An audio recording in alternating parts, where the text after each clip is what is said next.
the Chromebook. I don't have an extra. Okay, Danny's back on. Mm-hmm. Okay, now we have Danny back. So Gwen, now you can go and start it. All right, we will call our meeting to order. I ask everyone if you would please mute your phones. Please mute your phone. Thank you. All right. I'm receiving feedback. Somebody's still on it. Thank you. That was it. All right, we're calling this meeting to order. Item 1.1, and at this time, 1.2, we will have the Pledge of Allegiance by Mr. Gallo. Okay, please stand and place your right hand over your heart and repeat after me, if you would. I'm going to move back so you can see the flag. Ready? Begin. I pledge allegiance to the flag of the United States of America and to the republic for which it stands, one nation, under God, indivisible, liberty and justice for all. Thank you. We will now move to 1.3, approval of the agenda. So move. Scott Wyatt. Second. Been moved and properly second. In favor, a voice vote. Starting with Mr. Tillman. We're taking a voice vote. Sorry. Can you hear me? Aye. All right. Dr. Flores? Aye. Dr. Hill? Aye.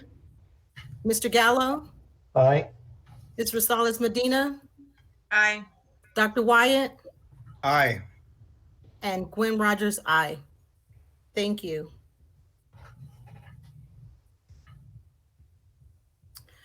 We will now move to 2.1, public comments. And this is a time that the members of the public are provided an opportunity to address the board about the topic listed under open session. Comments are limited to 5 minutes or less. Individuals with comments on any other subject matter within the board's jurisdiction may address those during a regular meeting of the Board of Education. We have received some public comments that will be coming in or have come in, will be read by Karen. Good afternoon. Can you hear me? Yes. I can. We have 4 public comments, and the first one is from Shanta, S-H-A-N-T-A. She's a parent, and she said, when will our seniors be graduating or at least get a diploma we worked too hard not to hear or know anything about it? And do we get our money back for all of these activities for graduation? Yes. That's it for that one. The next one is from Mia Cooper. She's a parent.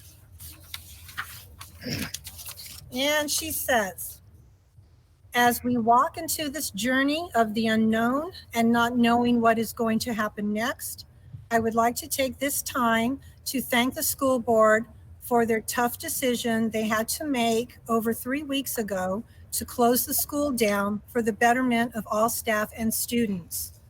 While moving forward, I would like to thank all staff members and police officers for their services behind the scenes, making sure our kids were safe during the time of the closure. Also, I would like to thank the special education department during this difficult time.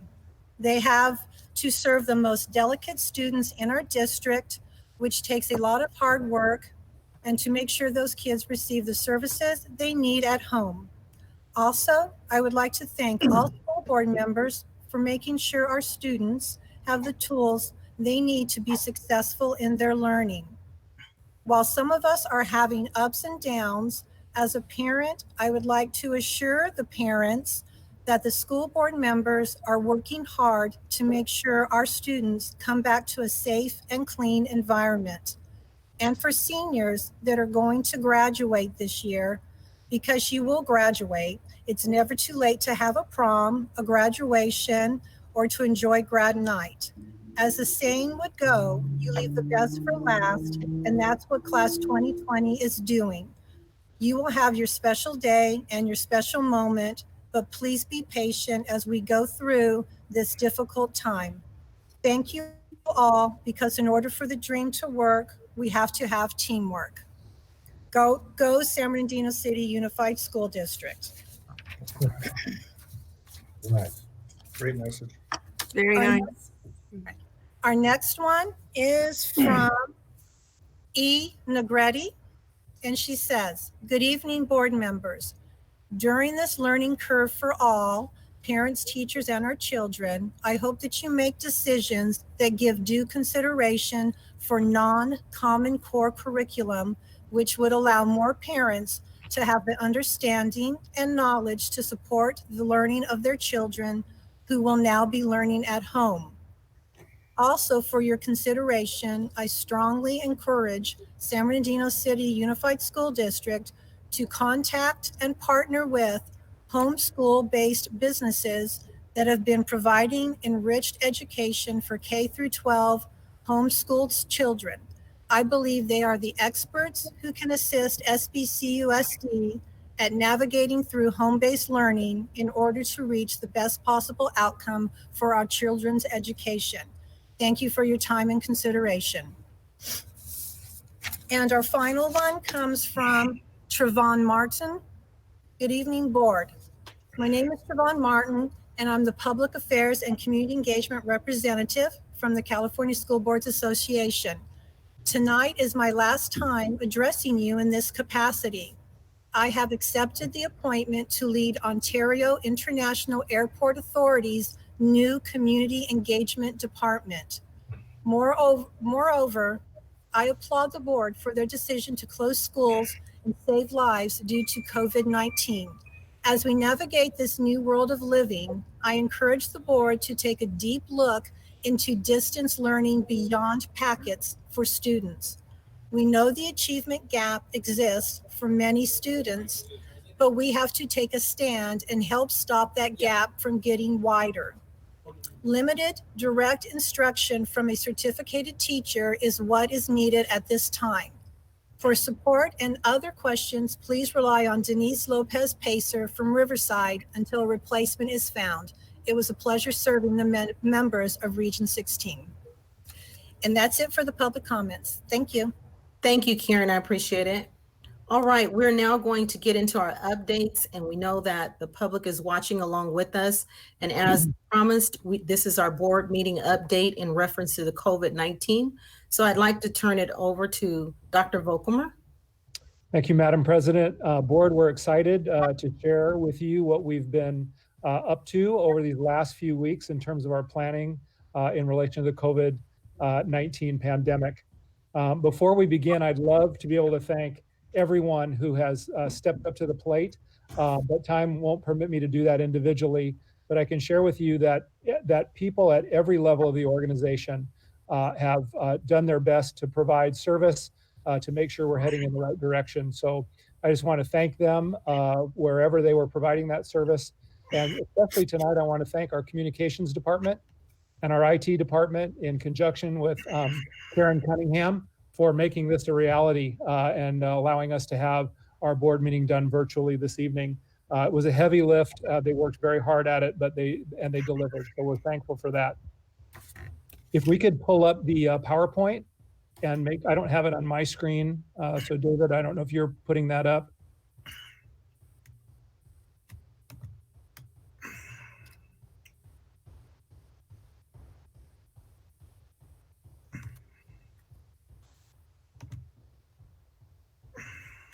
Don't see it just yet.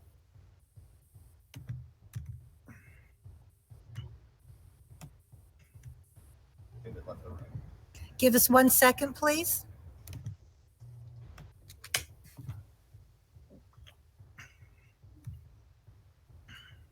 There he is.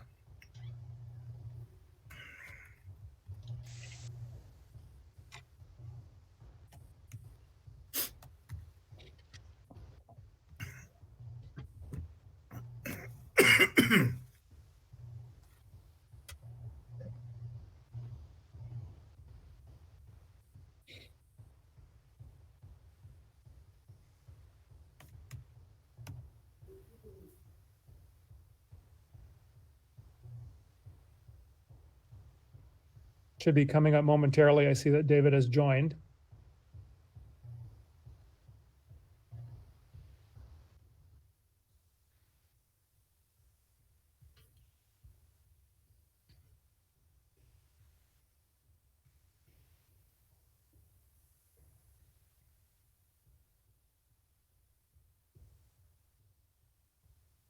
I think it's There we coming up go. now. There it is. All right. I'm hoping, board, that you can all see that. I wanted to call to your attention, first of all, right on the middle of the page, our theme for our presentation tonight is doing our part to flatten the curve.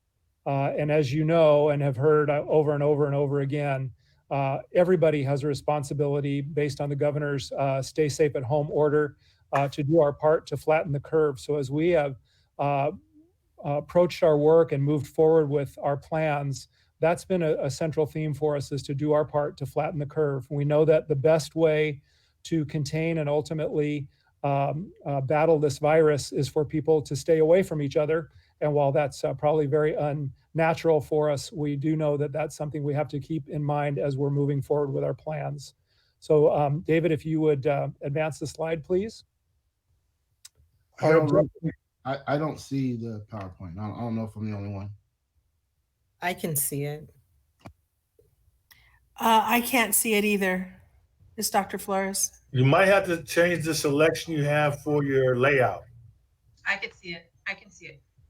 You go to the bottom right-hand corner and click the 3 dots.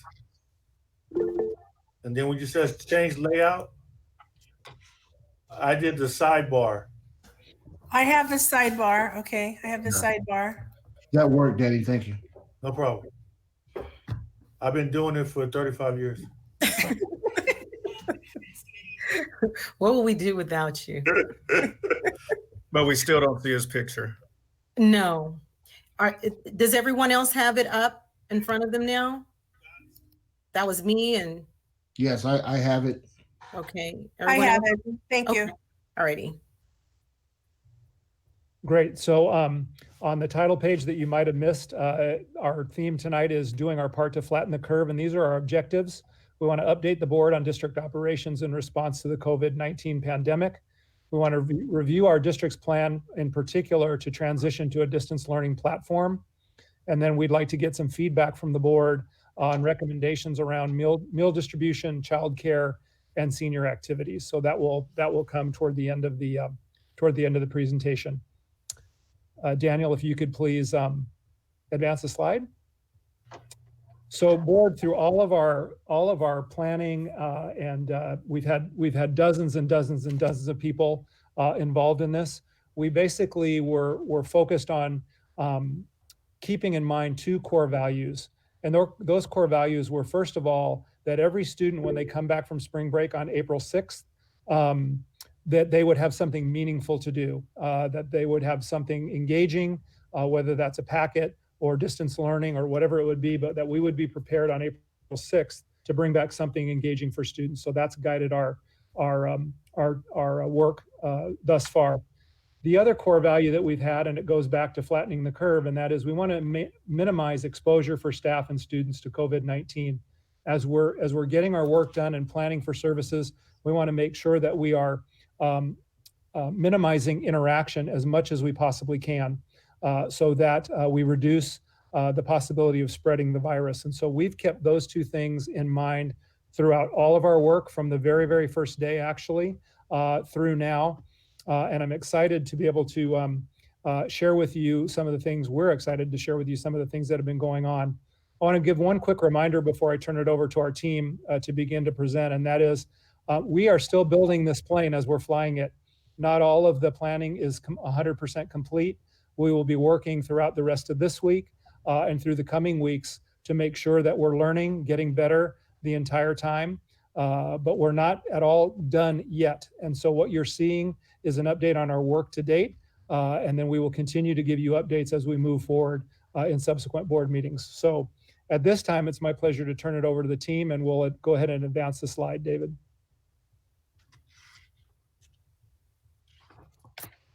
Good evening, board. Eric Vatier here, your safety and emergency manager. I'm leading the incident management team, boots on the ground for this operation.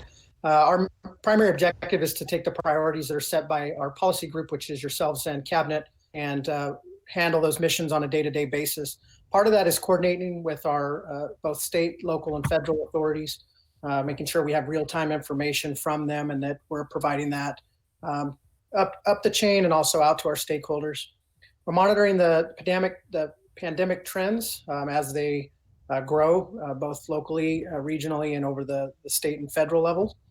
We're ensuring that our response is coordinated. So we're taking all the needs and requests and ensuring that it matches the objectives that were set by the board and by cabinet as we manage this crisis. Working with our communications team and all the info that we do get in, making sure that we're disseminating and gathering real-time information and that it's factual and that it's accurate. We all know there's a lot of sources out there. Everyone with the phone is able to type stuff. And so we want to make sure that anything that comes in and that's sent out to our stakeholders is factual. We're acquiring and deploying personnel and resources. So we know there's a shortage in supplies and the vendors to get them there. So we want to make sure that everything we order meets the missions and the objectives as we manage the incident. And then keeping track of the costs of this crisis and making sure that we're able to recover every dollar we can to get it back into the educational system at the end of this. So that's my update. Thank you. Thank you.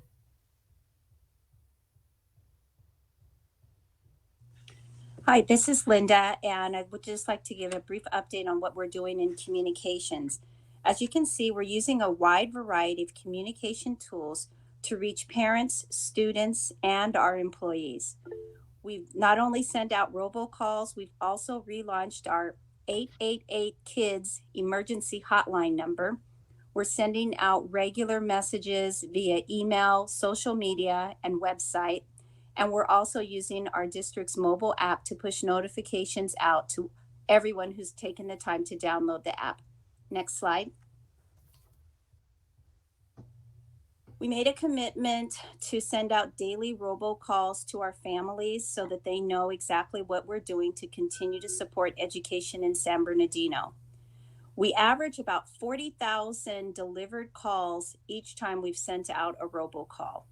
We're also happy that our community has responded and is now using our 888 Kids hotline number to receive updates. We're sending daily management team updates in the form of a What's Happening team newsletter that's mailed out each day to give and share with the employees and managers critical steps the district is taking to ensure that we have a smooth operation as we move forward towards launching our distance learning plan. Our website continues to attract lots of visitors.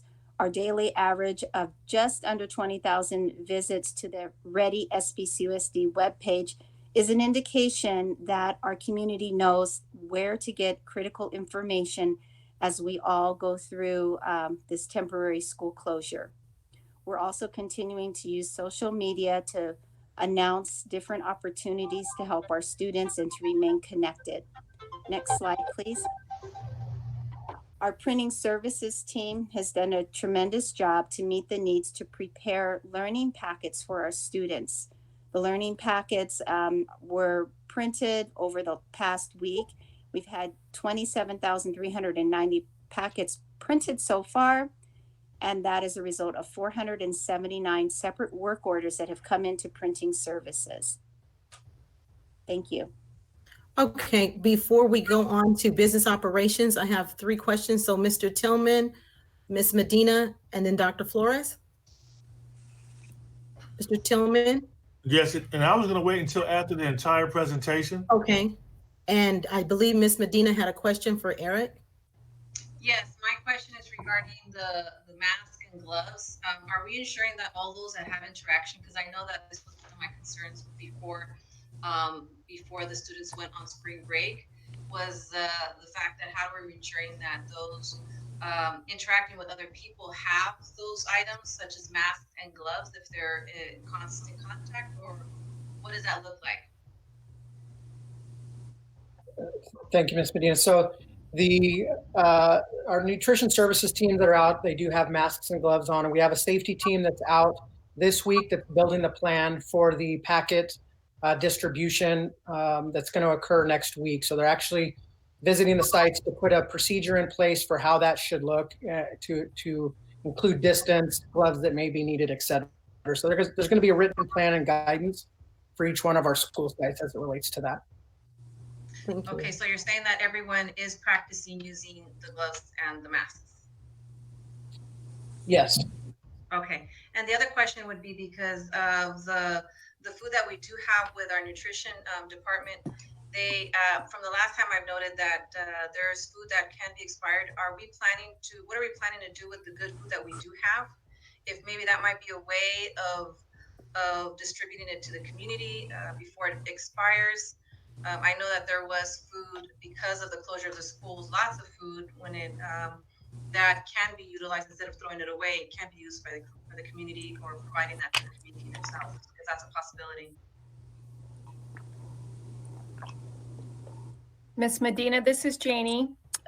So they adjust the number of meals they're serving based on their numbers. So you're correct, there were extra meals at the beginning, and they also donate to some different nonprofits. So I can get more information to you. Yeah, please do, because I know that the last time I was there, there was a lot of food that was going to go to waste, and just making sure that if we still have those foods, if there's a way that we do provide that for the community, even for neighboring within the city residents or senior communities and so forth. Thank you. And then Dr. Flores, was your question to a particular person? To both Eric and Linda, I'm always concerned if we have the communication in Spanish. So just wanted to have an update from both of you if all the things that you just showed are also in Spanish for our parents. Dr. Flores, this is Linda, and I want to assure you that we're taking every possible opportunity to provide every message in Spanish to our community. We've recently started updating more of our social media posts to make sure that in case community members don't realize that they can hit translate on a Facebook post. So we're making steps to actually provide the graphics in Spanish. All of our robocalls go out in English and Spanish. And one of the things I'm most proud of my team for doing is on our district's website at the Ready SBCUSD, we post the exact message from the robocall in both English and Spanish. We know sometimes people miss part of a phone message, and so we're posting that both in English and Spanish, and all other communication is also being posted in both languages as well. So does that also include all the website posts that we have? Yes, and one of the things we appreciate the board's support of allowing us to use School Messenger, because any visitor to the website can select to view the entire website in Spanish, or a number of languages, Spanish being just one of them. So we appreciate the fact that we were able to get to such a sophisticated provider so that we can always provide that to our community. That's great. Thank you so much. All right, I think we're moving now to Ms. Christakos. Were you up next? Business and operations? Yes, thank you. So board, good evening. Just giving you an update, the essential operations are functioning as normal as can be expected, doing as much of the work remotely as we can and practicing social distancing. We do have our warehouse open and we have the team split. So half of them, they alternate days so that we can keep that social distancing. We're working to provide remote access to 500 plus users so they can access systems and get their work done remotely. Co-leading a committee with accountability and ed tech to provide devices, connectivity, and support for distance learning. And Dr. Mitchell will talk more about that later in the presentation.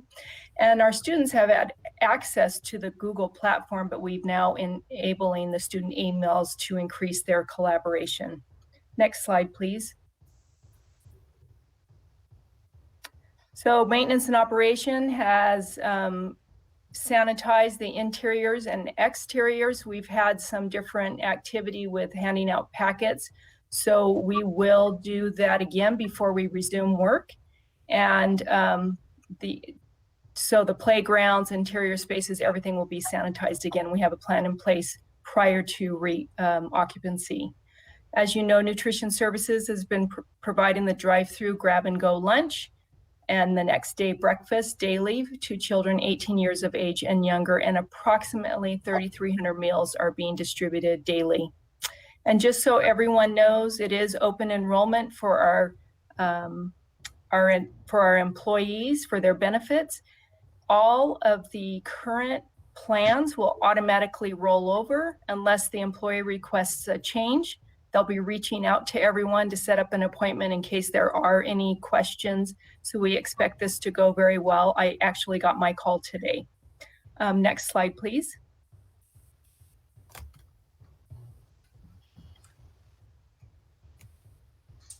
Good evening, board. This is Tom Halderson in Human Resources. So I just have 2 slides. The first one really basically is we're working with all the sites and departments in regards to limiting employees at the work sites as much as possible, as we've discussed. We also have Mary Pierce is on the Distance Learning Initiative, which is a huge initiative that Keenan and others will talk about in the next few slides. But probably the biggest thing we're doing is the next slide, please. We are very busy working with all 4 of our employee groups. CSEA, we did reach a tentative agreement with them last week, and that will be going to board at the next board meeting on April the 7th. SBTA, we have had 2 meetings so far. We met today. We'll also be meeting with them on Thursday. And the Police Officers Association and the Communication Workers of America will also be meeting with them on Friday. So we're busy with all 4 groups working on the impact that all these school closures have had on employees. And that's it from our division.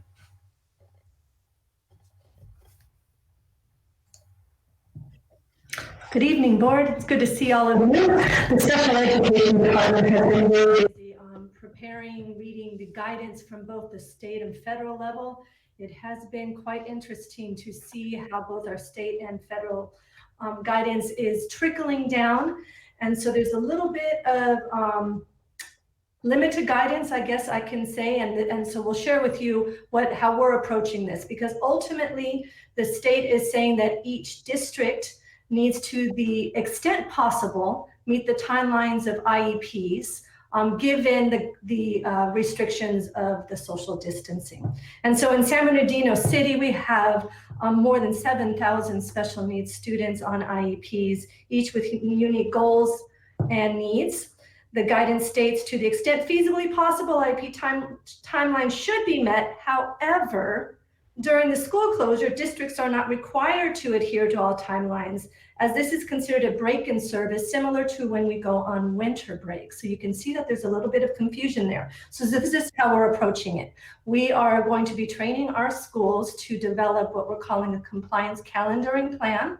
They have 2 times and they can get trained on how they're going to do this. We're looking at it as a proactive team approach by school to meet the state and federal guidelines. We're providing a template to them where they can track and monitor any IEPs that may have now gone out of compliance due to the school closure, and have a plan to where they can either hold IEPs telephonically through phones, if possible, virtual IEPs, if possible. And if those 2 don't work based on the individual need of the student, the family, and the school, then we have to have a plan in place for as soon as school closures are back open, that we can then meet those timelines. So you can see that it's each individual case. That's why we're having each school create a plan so they can prioritize and be ready for when schools can open.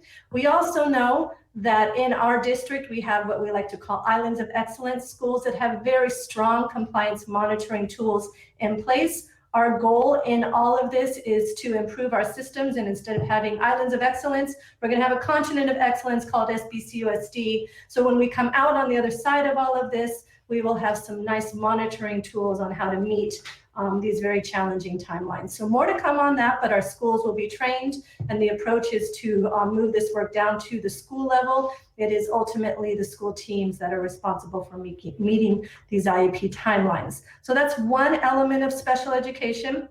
The next one is our family outreach.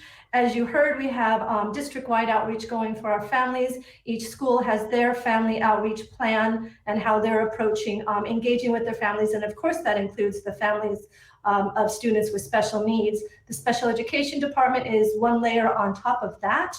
On our SBCUSD website, Linda mentioned that we have a family resource page. We have a link within that that offers some resources to our parents for special needs students. So that's one element. This week, we will be sending out formal notifications. They're called prior written notices to all of our families who have students with IEPs, letting them know what the legislation is saying around compliance and our approach to the services that will be offered. Included in that packet, we're going to give them a one-page virtual resource where they can also have some digital resources that they can go to support their children while they're at home. And then finally, the special education department has committed to weekly robocalls. They're going to do those on Wednesdays, just letting the parents know what's the most updated information and to be on the lookout for whatever is happening in the special ed world. Finally, the meal distribution. You may recall that before we went on spring break, we were doing kind of a reverse transportation to our most vulnerable special needs students, where we were delivering food to their homes. We are recommending that we start that again when spring break is over. The students we are specifically referring to are medically fragile and severely handicapped students. These are the children that are most vulnerable in terms of their health and safety. We'd rather them be home and the food brought to them rather than going to regional locations. So that is a recommendation that we're making as part of our meal distribution. We had called homes of those families, and about 450 would like to continue the service, 450 out of about 650. So the special ed department will continue to engage with those families, but again, in the interest of our students, the most vulnerable ones, keeping them at home and safe is our first and foremost, and feeding them in that location is what we're recommending. The distance learning plan and the academic side of the work for special education, you will hear more of that as we go through the distance learning with Dr. Mitchell, because there's a strong collaboration going on to ensure this for our students. Thank you. Thank you, Dr. Menares. And I know the next couple of slides are going to get a little bit deeper. Dr. Flores, did you have a question in reference to the previous two slides? Yes, I did. I wanted to ask Janie, thank you everybody for all the work that you're doing before I go on. I just wanted to make it clear because some parents have told me that they thought the grab and go meals were only for people with cars. So I'm wondering if we have parents coming that are just walking up, and also Linda, does our robocall include that they can walk up without a car? Well, thank you, Dr. Flores, for bringing that to our attention. I worked with my team to reword some of the messaging that we had out going to our families regarding the free meals. So we rephrased it once you brought it to our attention and let people know that they can walk up, bike, ride, do whatever they can to get to a school site to receive those free meals. So I'm glad we're working as a team, and as we make missteps, we're getting things back in line and doing what we can to support the community. Okay, so the robocalls have been updated, and so parents can just walk up and they know that they can. Is that what you're saying? Yes, they are. Okay, great. Robocalls have been updated. Okay, great. Thank you so much. That's great, because we know we did witness them coming up too, but clarification is even better. Ms. Medina? No, I just wanted to mention there was 3 of those board members the last Friday, and so we did have a lot of students, families walk, and then of course ride their bikes. So yes, they are coming. They're coming up. They don't need vehicles just to just share that we actually went through that. But just clarification is great too. Absolutely. Okay, I believe is it Dr. Perez? Are you next? Yes, I am next. Good evening, board. As you're aware, we provided childcare at all elementary school sites. The topics that I'll be covering and providing updates are around childcare and mental health services. So during the week of March 16th, we provided childcare at all elementary school sites. The information you see before you outlines the participation rates for that week. On Monday, March 16th, there were 58 students, including 19 children of staff. In many cases, the children of staff were the children of those responsible for providing childcare. On Tuesday, March 17th, we saw a high of 78 students in childcare across the district, which averages to just over 1 student per school site. By Thursday, April 19th, we had 50 students, with 13 of those students being children of our staff. Based on these rates, we are recommending that as a district, we meet the needs of families needing childcare via childcare referral agencies, as well as those local childcare programs. Our district team has compiled a comprehensive resource for parents outlining our local childcare programs, which in many cases includes a personal contact and preliminary information related to cost.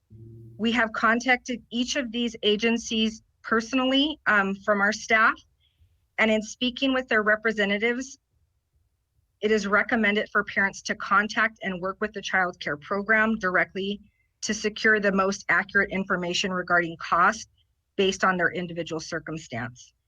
I do want to share that many of the child care programs on our list are subsidized by the government and designed to work with families in need. So that the issue of cost was of our primary concern and what we addressed with each of the agencies as we had contact with them. So with that, I'll move on to mental health. Our team is really working diligently to develop a continuum of services for general health as well as mental health. This approach provides support for teachers and administrators as we begin functioning in our evolving learning environment. The continuum will address how students that already receive health and mental health services will continue to receive those services, as well as a process for how to identify and refer students that may be in need. Our internal team has been gearing up to provide virtual services to our students, as well as working diligently with partners such as Hazel Health, IEHP, Victor Community, and Uplift to ensure that we have the appropriate resources to meet our students' needs. That is the update that I have to provide this evening with relation to childcare and mental health. All right, and let me check. I believe, oh, you're going into distance learning, or is that a different? Is this still you, Dr.? No, that is not. That is actually moving into Dr. Mitchell's. Okay, so I'm going to pause again right here because I know Dr. Mitchell's presentation is pretty deep, and I know that I see Ms. Medina has a question. I think it's in reference to your presentation. Sure. Yes, it's regards to the childcare. So my thing is that I was wondering those resources that you were looking up. Are they full? Do they have a waiting list? Because I've like many other families have at one point reached out to those organizations you listed, YMCA and all of that. During that time, there was a long waiting list, and of course, even then, it depended on the income. So then I'm curious to see, have you vetted to see if they're available versus not being available? Is it a long waiting list or so forth? Yes, thank you for that question. We did go through that process, and we have, you saw the BC, I believe, and there's another attachment to that outlining more information, more detailed information. We did speak with, we asked for a contact from each place, because if a parent contacts us and says they're having a hard time, we want to be able to use that personal touch to reach back out and say, hi, this is, so-and-so from San Bernardino City Unified. We spoke about having some priority for our families.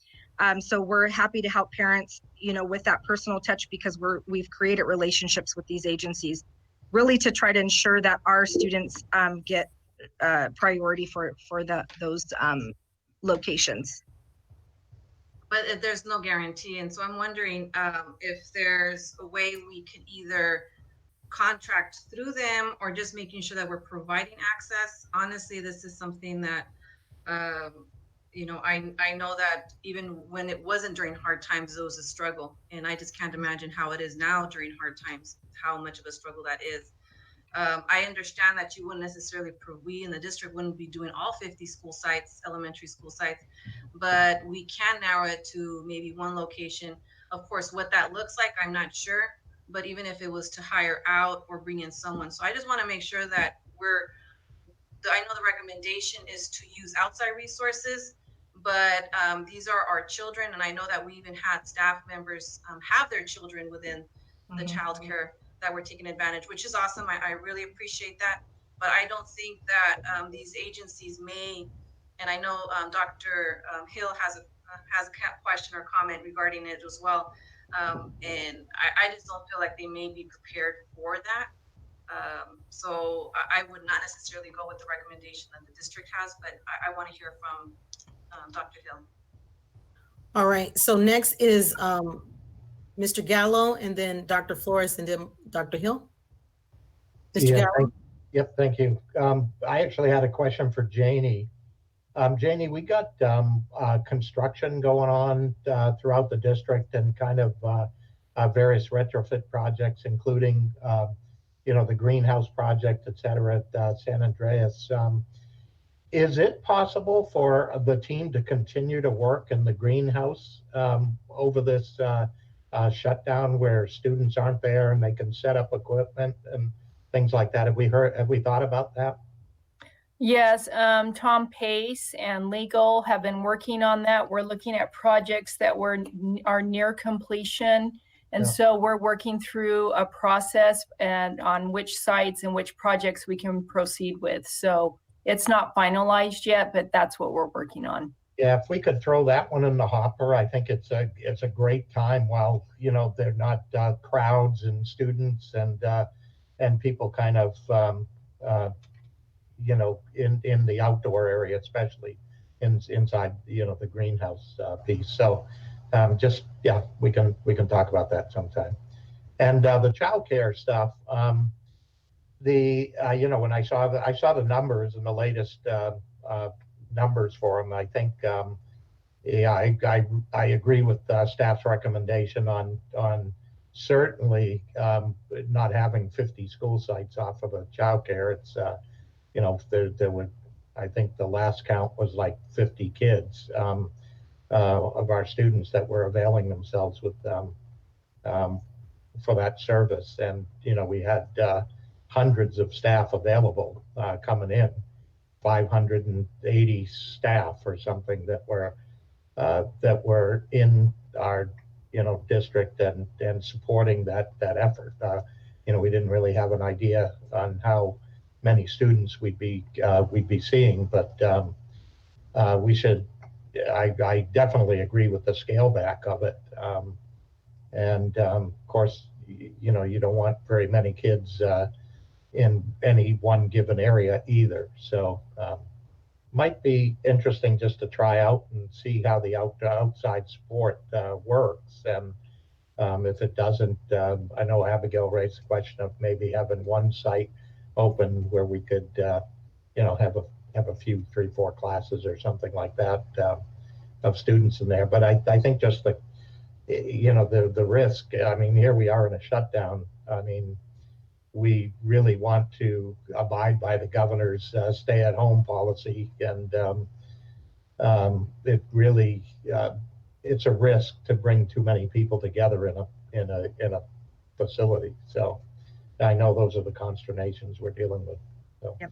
And so if I can share some information, our staff is watching, and they have reassured me that any agency that made it to the list was because they had openings. And I think this situation that we're in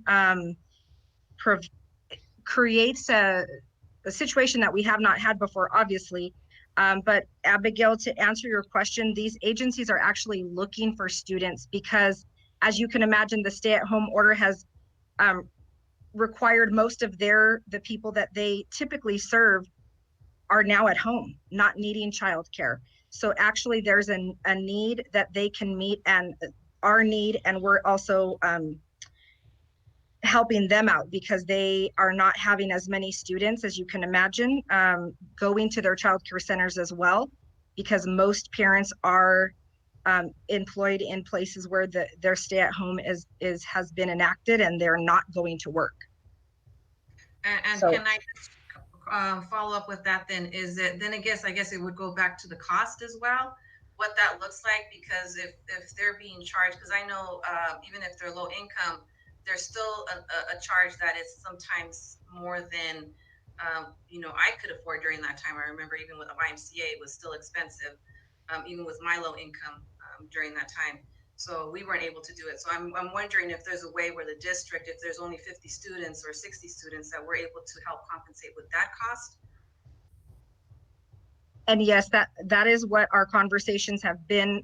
Yes, being that there is a conversation to be had between the agency and the families. That's exactly why they said they have so many resources to help out our families who are in need, because most of them are subsidized, have government grants or different funding that allow them to do that.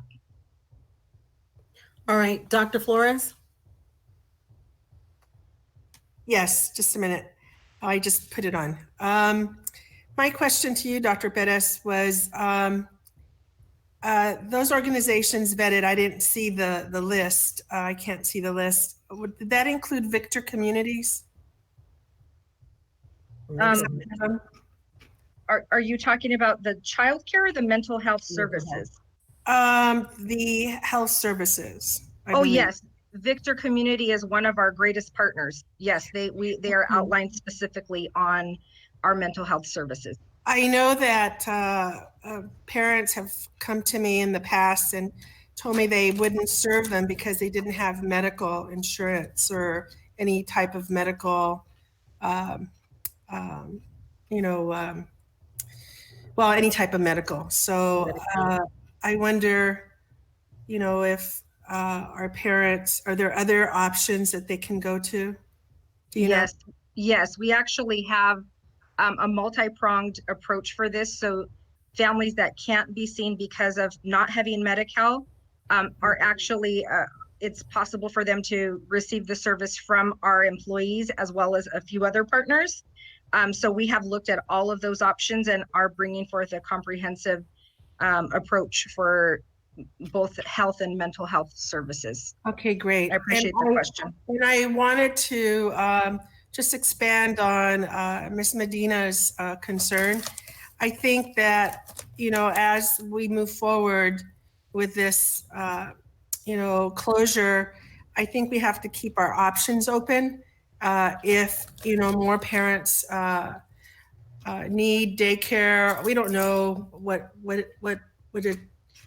it's going to bring if they have to go back to work and they need daycare and they can't maneuver the organizations that you've listed. I would just like us to keep our options open as we move forward, to not just totally say we're closing it down forever, but if there is a need, that somehow we do have the option to reinstate, possible caretaking, caregiving. Thank you. Dr. Hill?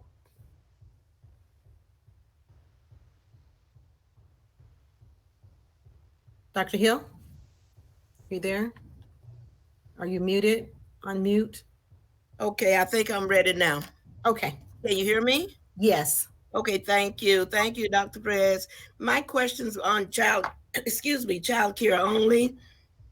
And I have 3 questions. The first one is, would it be feasible for us to look at 2 central locations since we have so few kids and it seemed to be dwindling each time? The second question, what is the time of day for childcare? From what time until what time? And then are we talking about possible calendar providing childcare even if school is not will not open for May? or the 1st of June? Are we providing childcare up to that time? Okay, thank you for those questions. So I know that later in the presentation, the board will have opportunity for discussion around this topic. So I heard you mention 2 central locations. And so we'll, the board has the right to accept, modify, reject the recommendation. So we will take guidance from the board based on your discussion later in the presentation. So 2 central locations, Dr. Hill, we can do whatever the board sees fit for us to do.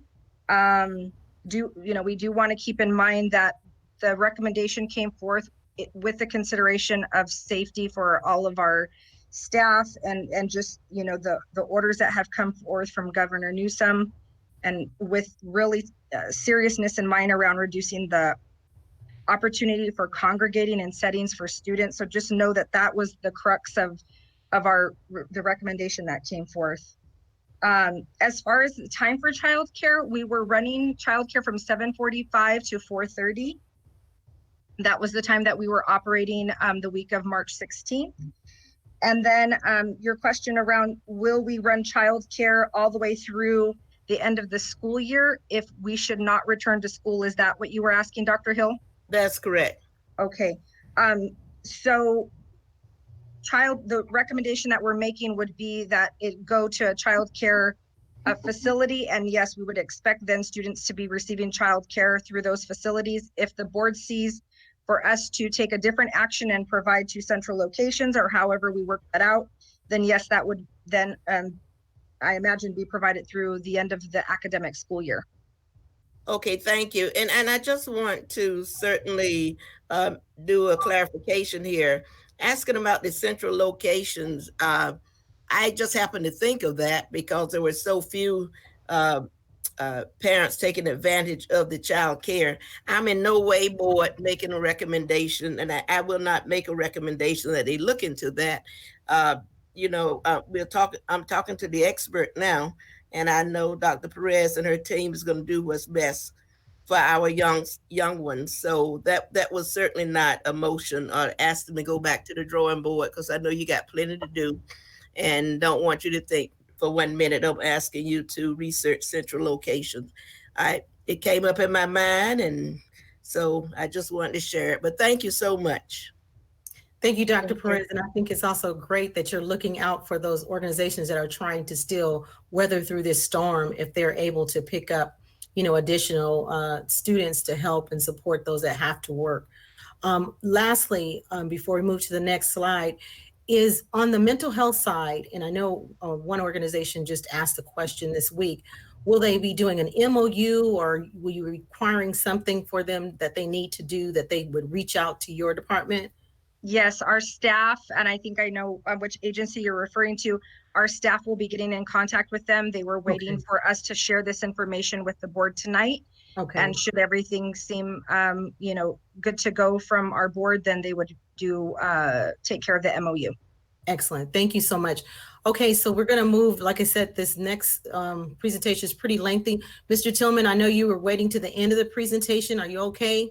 Or was your question back further on? No, I have questions from earlier, but I was going to wait till after. Well, his is going to be a little bit more. So do you want to try to? Yeah, I'll go ahead because Dr. Hill been talking a lot tonight, so I better slip in here. Go ahead.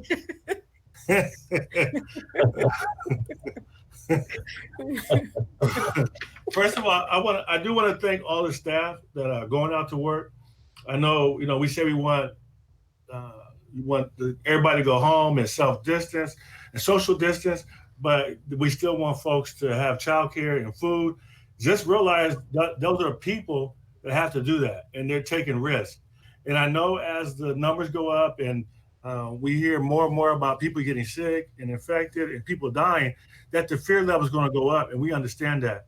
And I just want to make sure the board has a good feel for that, because, like for instance, the request that Mr. Gallo made, I really think it should be voluntary if they want to go to San Andreas to make sure that devices operating, because I think we have to weigh the fear of getting the virus and getting sick and having to go back to our kids and family and loved ones. That's on everybody's mind right now. So I just hope that we don't lose sight on that. And I really do appreciate the folks that are the essential employees that go out and still do the work. You know, everybody wants a student to have a Chromebook, right? So, but a person actually has to do that. So I understand that people are feeding kids and cleaning our buildings, and so you have to be around other people. So I understand the concern, but I just want all the staff to know that the board truly does appreciate that. With the distance learning, in terms of the Chromebooks, I don't know how much saturation we have in terms of how many of our students actually have Chromebooks now. And I had a parent, I went to the website. Thanks for having a link on there, Ms. Bardier, in terms of having it on the main page. But when they called the number, they told them they could get a Chromebook on April the 10th. And I'm hoping all that's in the planning in terms of making sure that we get these devices out. And if we have limited amount of devices right now, I hope that we're allocating them to the households that do not have a device already, whether it's one the district got issued or whether it's one that they own on their own. I think that's important. And then on the subject of the notification that's going out to the special education households, and you said it could be a phone call, Dr. Barnard. My question was, is that going to include the charter schools that have SELPAs with us? Are we going to include them in making those phone calls for those people? That's a really good question, Mr. Tillman. Ms. Nareda Gutierrez, our Assistant Director of Compliance, she told me today they're actually partnering with Ms. Hopwood, our Charter School Director, and there will be a training for our charter schools, I believe, next Monday, and so we are including them on everything. Okay. And then last, I just want to make sure that any direction we go on distant learning, just realize and accept that a lot of our kids don't live in a perfect household. And a lot of them are dealing with chaos. Some of them are dealing with even abuse. The studies say that since people have been forced to stay home, that spousal abuse and child abuse is up. So I hope that we understand that and that we're patient with the folks that we have actually staying at home. And last, I know the information is coming out now, and I saw a statement that Trayvon sent me where there was a statement from the Department of Education to superintendents actually stating that we probably won't go back to school before the end of the school year. And it lines up with the study on CNN that said, while Louisiana is expected to be hit hardest on April the 10th, the model predicts that California's peak will come about 2 weeks later, giving the state more time to prepare. But that means that we're going to see the peak in people getting the illness and dying closer to the end of April, beginning of May. So you can imagine that's not going to be a time when people even want to consider opening schools. So I think it's obvious that we're going to take action to not open schools before the end of this year. And then the big question becomes, do we delay opening the school? Because I really think we should move the opening till September to give ourselves the biggest distance possible between the virus subsiding and then starting school. Thank you. Thank you. So those are some things definitely we have heard and we've received information on. And even though we're in our special board meeting, some of those things we will definitely have to discuss in our upcoming regular board meeting. So thank you for that, Mr. Tillman. I think Dr. Volkmer would like to also clarify some information. Dr. Volkmer? You unmute? I'm unmuting. Thank you. Okay. Thank you, President Rogers. Yeah, Mr. Tillman, I do have the letter from our state superintendent in front of me, and I had planned to discuss it very briefly at the end of our presentation tonight. So if you'll allow me, I'll circle back to that when we're done. Thank you. Okay, great. All right, Dr. Mitchell, I think we're ready to hear about our distance learning and all the work your team has done. Great, thank you, board. Kenny Mitchell here. So good to hear from all of you.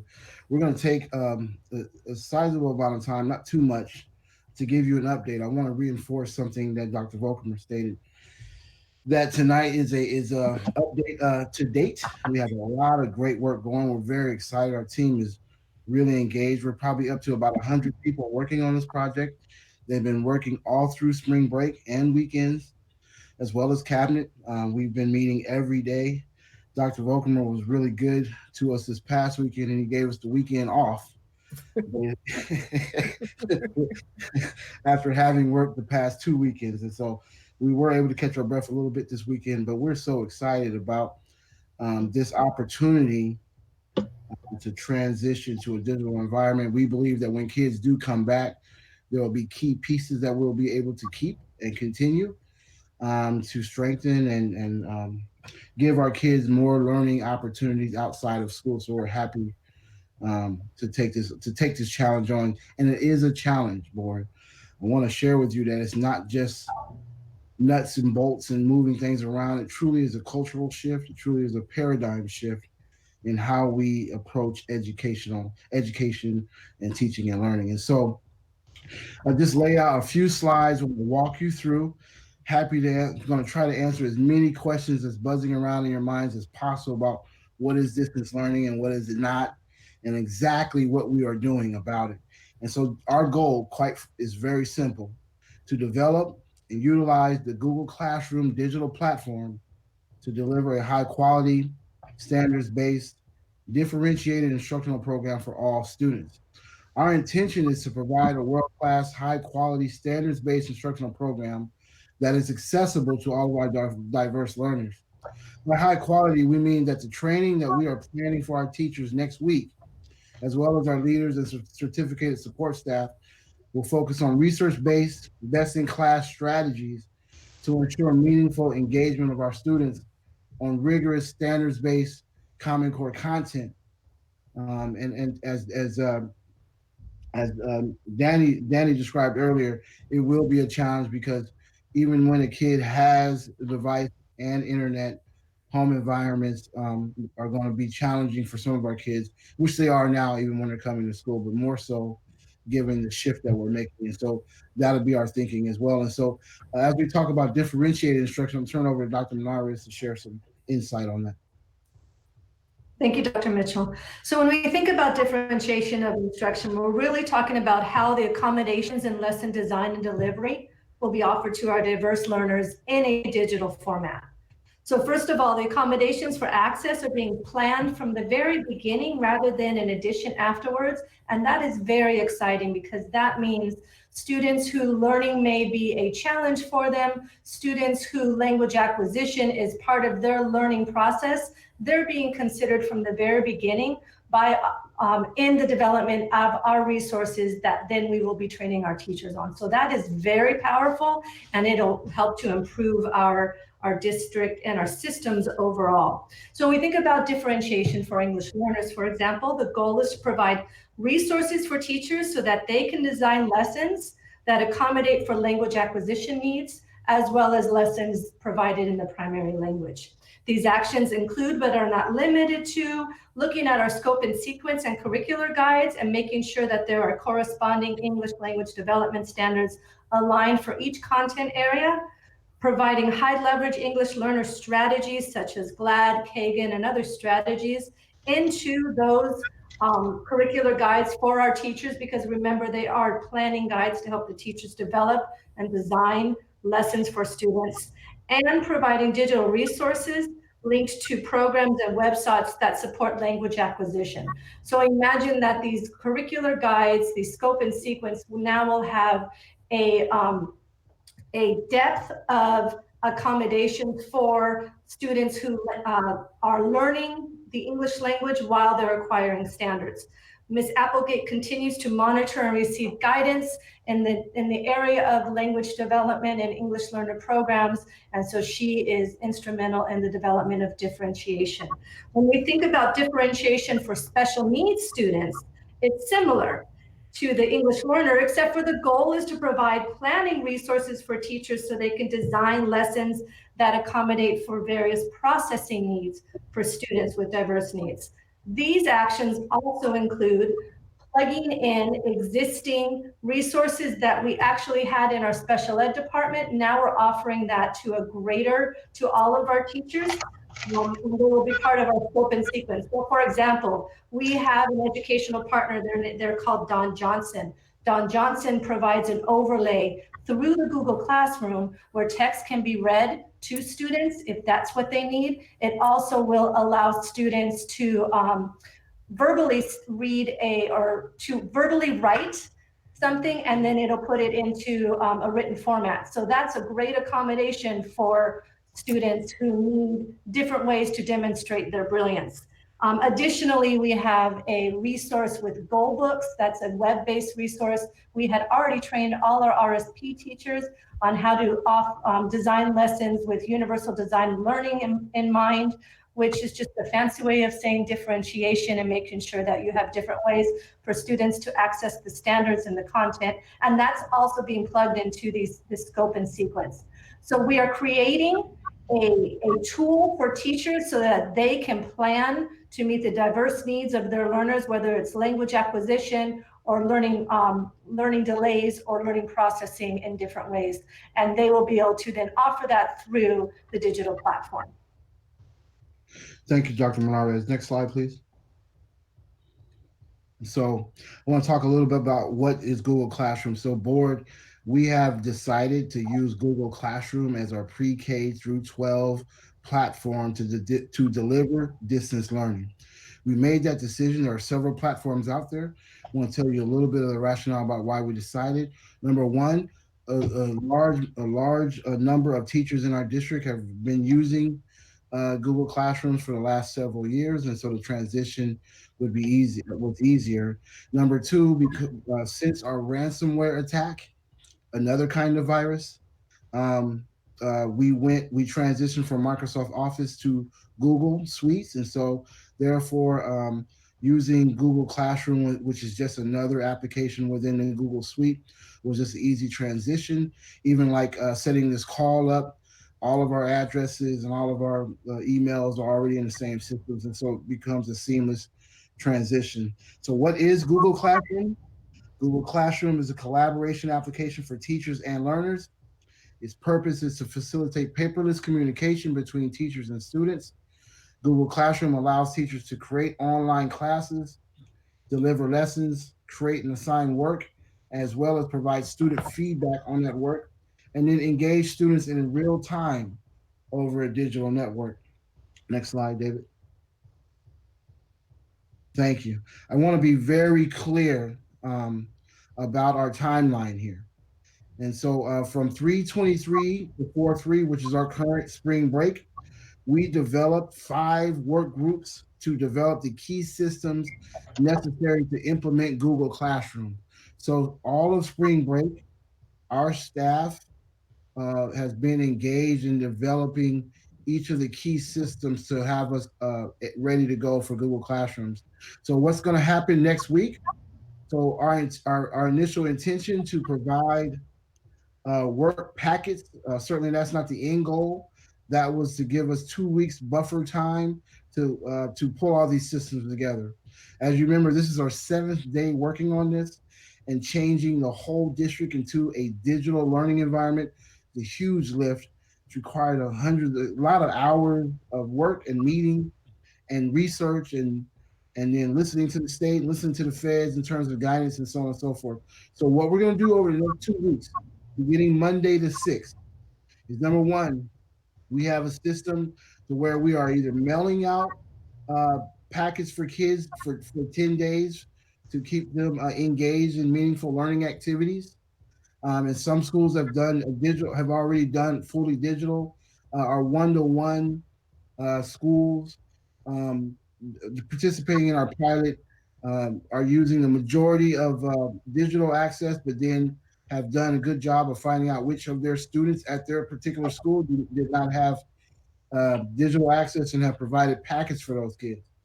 During that time, concurrently, we plan on launching an audacious goal of training all 2,700 of our teachers, as well as our support staff, counselors, and administrators on Google Classroom, both the interface as well as scope and sequence, meaning what they'll teach and how they'll teach it through the curriculum guides.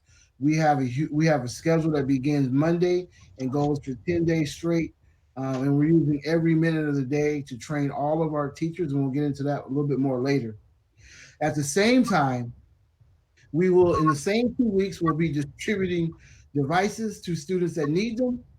We've created student emails which are required to access Google Classroom for every student in the district, and we are going to be passing out internet devices, Kajit, and other pieces. And so that team is working on that. And then lastly, we're providing resources and supports to parents to help them transition to this digital platform as well. I mean, it's just representing a huge cultural shift. None of us, our board or staff included, or our parents, have gone to school like this. So it would be foreign for all of us. And we're working a lot to try to troubleshoot as many problems as we can.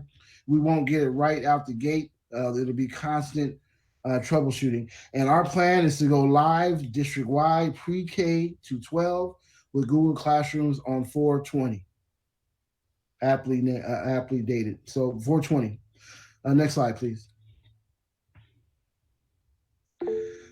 I want to share what our current work is right now. How are we developing these systems? And so when we had our initial conversations and we just brainstormed to figure out what needs to happen to make this happen. And we developed 5 groups to meet our most immediate needs.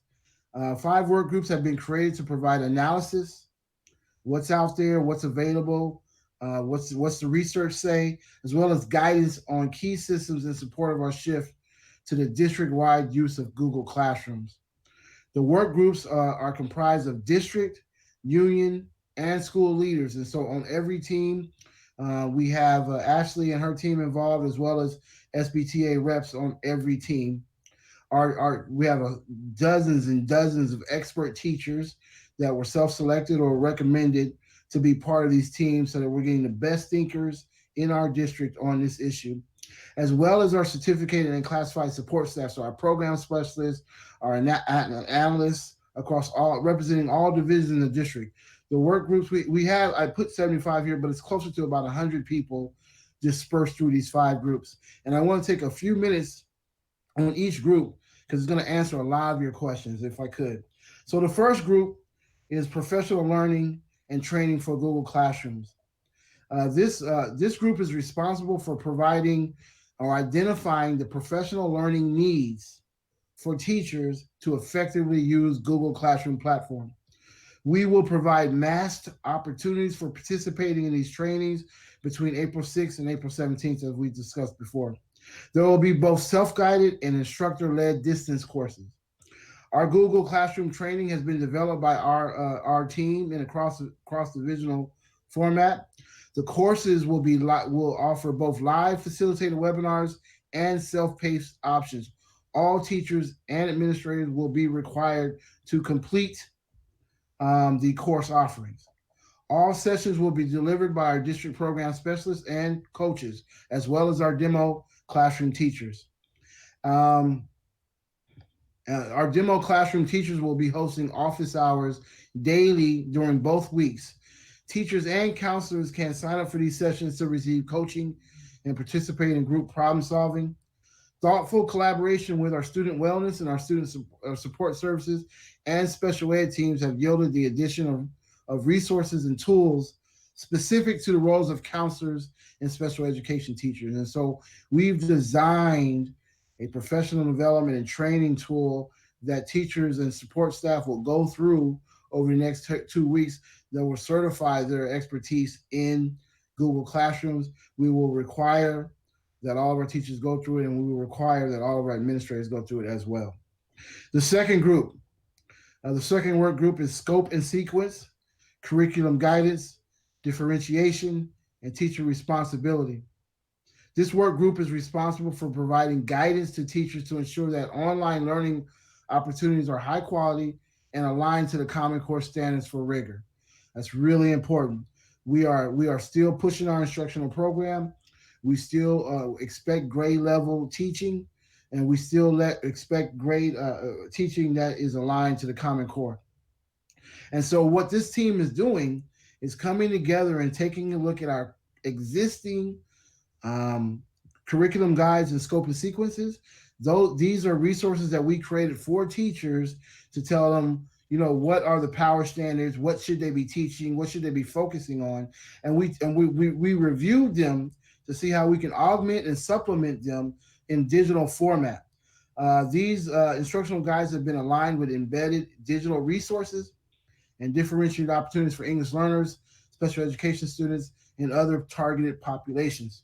Teachers can use a combination of what is called synchronous learning, or a learning environment where students and teachers are engaging at the same time, or asynchronous learning, in which teachers would post material and kids can engage that material at any time of the day, middle of the night, weekends, what have you. So we're recommending both a synchronous environment as well as an asynchronous environment.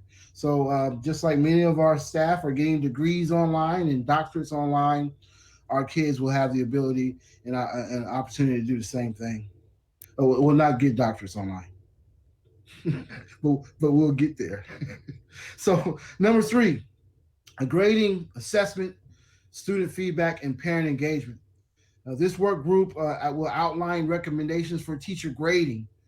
How do teachers assign grades? We've been doing a lot of work with Dr. Reeves. He's chiming in on this topic as well, helping us develop this as well. What kind of formative assessments will we require across grade levels that we were anyway? As well as how do you effectively provide students feedback, both synchronous or live, or asynchronous, which is not live. Just like at our college level where we're on Blackboard and these other things, it's very similar kinds of activities. Here's important about grading, and this is taken from our state guidance. Students will be held harmless. They will not receive a lesser grade than their current grade as a result of engaging in distance learning. That means that when they engage, their grades can only improve, and we will hold them harmless. And this is guidance from our state superintendent, as well as what many districts across the nation are doing. So that way we can try this out in a hold harmless environment, but also be having a very enriching environment and an opportunity for kids to grow and learn. Again, this aligns with the state superintendent of public instruction's recent statements that assessment should not be used during this time as a summative measure, but rather as formative measures to gauge instruction and determine where students need more support. And then number 4, this is what Mr. Tillman was discussing. This work group, co-led by Information Technology and Accountability and Educational Technology, will determine the district-wide logistics to ensure that teachers and students have devices. And we're also saying teachers and students, because we need to make sure, of course, that teachers have an appropriate device, just as we had to do with you all for the board meeting, to make sure that we can communicate digitally, as well as an after-hours troubleshooting. So we want parents and students to be able to call someone in the middle of the night or late hour after hours on the weekend and say, hey, how do I do this?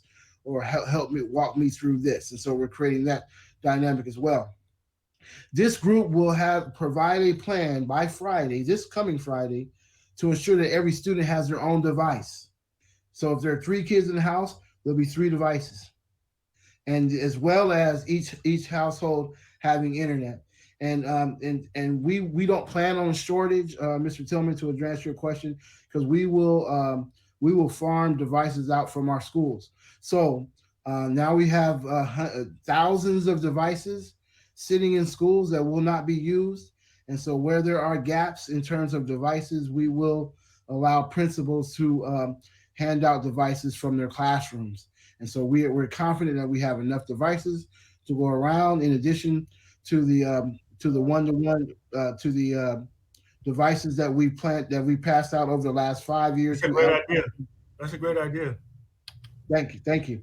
And so then the only hurdle that we're working through right now is just the internet devices. We have 17,000 to your credit and the board's credit that we've invested in Google Chromebooks for the last 5 years through LCAP.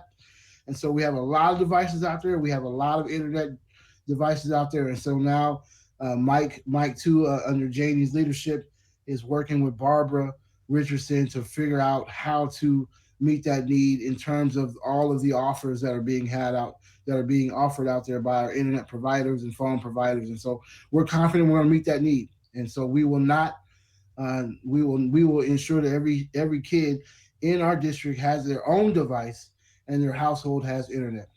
And then lastly, we identified high school seniors as a vulnerable group right now.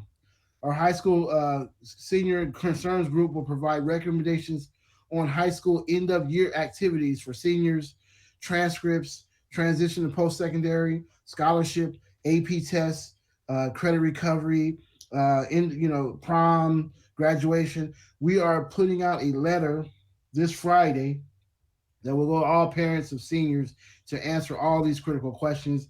And at the end of the presentation, I have a recommendation around end of year activities.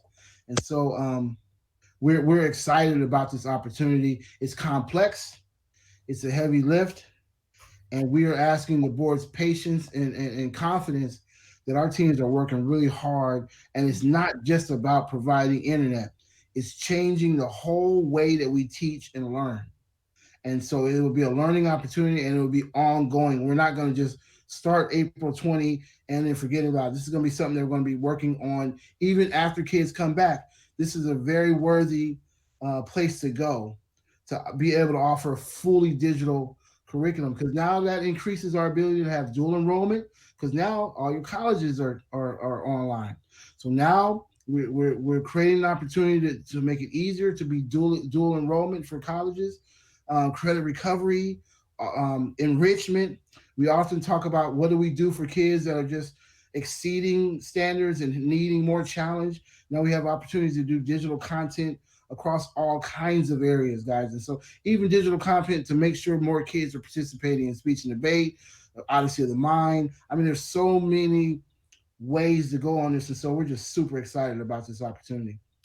David, next slide, please. Oh, that concludes my part, and I want to turn it back over to Dr. Volkner. Thank you.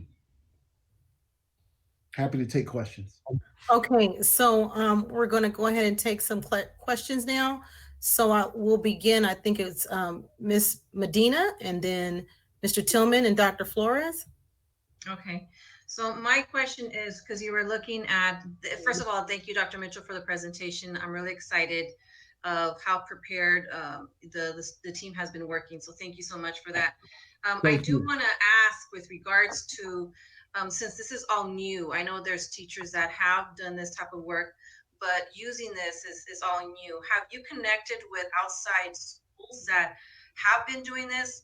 And the reason why I'm asking is because I know that there has, like for instance, Excelsior Charter School, right after we closed down our schools, they were already on board having their teachers, video recording their teachers on the computer with their students. So I'm wondering, have you connected with other school sites, and that could be even with charter schools who have been doing this for a long time now, what are the best practices and trying to get their feedback on what's working, because for them, it has not impacted their instruction whatsoever.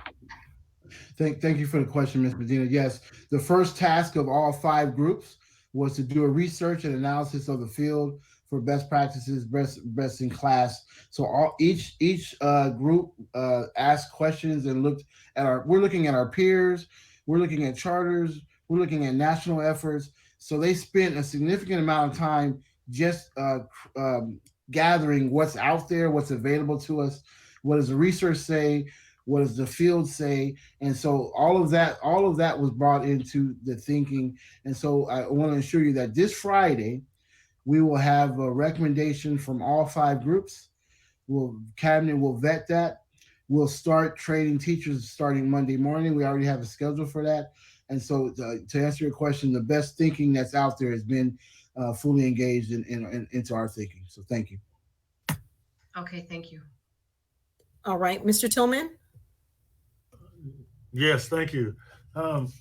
So first, I know there's parents out there, and I have a nephew that lives with me, and he's a senior. So my question, as a parent,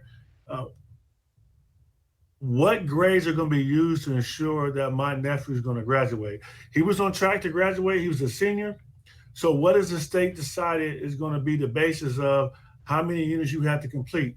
Is it going to be where it left off when we shut down school, or exactly what's going to take place? Yes, and so the team has established a date, and I believe it was early, I think it was like March 13th, where we take a picture of the kids' grades that day. Okay. Now the distance learning will only add to that, not detract from that grade. So when we say grades will be students will be held harmless during this experimental time, that if they engage themselves, our kids could walk away with greatly improved grades. Exactly. But that we establish a date to say, as of this date, these are the current grades. Perfect. And then on another flip side, I had a parent that, from what Abigail talked about in terms of some of the charter schools having some expertise in distant learning, we also have the other side of it. I had a parent who has a child at ASA, and she called and said, what are you going to do about distant learning in the future? And they said, we haven't thought about it. So that parent is concerned. So 2 questions. Are there any plans on partnering with the district charter schools to provide them some of this expertise? Some people lose sight of the ability we have, because we're a district this size, to have somebody like Dr. Mitchell and all his staff and their expertise that can bring something this big together in this shorter period of time. So I congratulate you for doing it. But the small schools can't do this. So have you thought about involving them? Because in the end, those are all our kids, and we all know that those students come back to our schools. Some of our students go to their schools. So I think it's important for us not to lose sight of we're all in this together. And if there's some way you can provide training for those other teachers and for the schools that don't go along, the question I had, let's say the worst case scenario, we have a charter school in our district, and they said we're not doing anything, we're done for the year. And like the parent today, well, is there a way that parent can enroll their kid in our district to make sure they can take advantage of this? And my only fear is, I know a lot of our staff is gone. Do we have the apparatus to enroll kids still? I will turn that over to Dr. Perez. Yes, Mr. Tillman, we actually have been working on that, which will come in another recommendation probably at our another board meeting in April, to deploy online enrollment. But in the meantime, we do have staff taking students' information and enrolling. We will then assign them to schools and work with those schools to share that there is a new student enrolled, and we will provide something for them during that gap until they actually get assigned to, if they're a high school student, until they get assigned to their appropriate teachers and whatnot. But we will be meeting that need in the meantime. Perfect. And Danny, just real quick before you move on, Danny, just to answer your charter school question, yes, we will reach out to charters. Thank you for the recommendation to ensure that they're able to keep pace with what we're doing, because you're absolutely correct. Right, that they are serving our students. We also are looking at once we get this up and running, and we have never really taken the time to dig in deep like we are now, that we think that we offer a more attractive environment for distance learning going forward. And so we think that it's going to be highly competitive with any future charters or folks. Basically, folks have been able to outdo us on the distance learning because we haven't had the impetus to really go after it like we're doing now. But once this puppy's up and running, it's going to be pretty hard to compete with us. I today I read some articles about school districts up and down the state. Some of them have never given devices out at all. So it's just sad to see them starting from scratch. We have a huge benefit because we've been doing it for so long. We take it for granted, but that's a big deal. And then last, I want to say, I know there's parents out there who know they have kids that are seniors, or you guys are going to talk about these activities. But I just want to say, if school is out until June, whenever we get the all clear, if we have any time at all to do something for those seniors, we're going to invest in them and have, I don't know what's going to be grad night or a prom or a party or something. There has to be something that is big for them. If we can do it in time before they leave and go away, that should be our goal. Thank you. Yeah, we agree. Thank you so much, Danny. Thank you so much. Then it's going to be Mr. Gallo and then Dr. Hill. What about me? I'm sorry, Dr. Flores. Dr. Flores and then Mr. Gallo and then Dr. Hill. Okay. Yes, thank you. Thank you, Dr. Mitchell, and thank your whole team. It's quite an endeavor, and like you said, it's a big lift to do. And I wonder if David Chavez could go back to the last, yeah, there you go.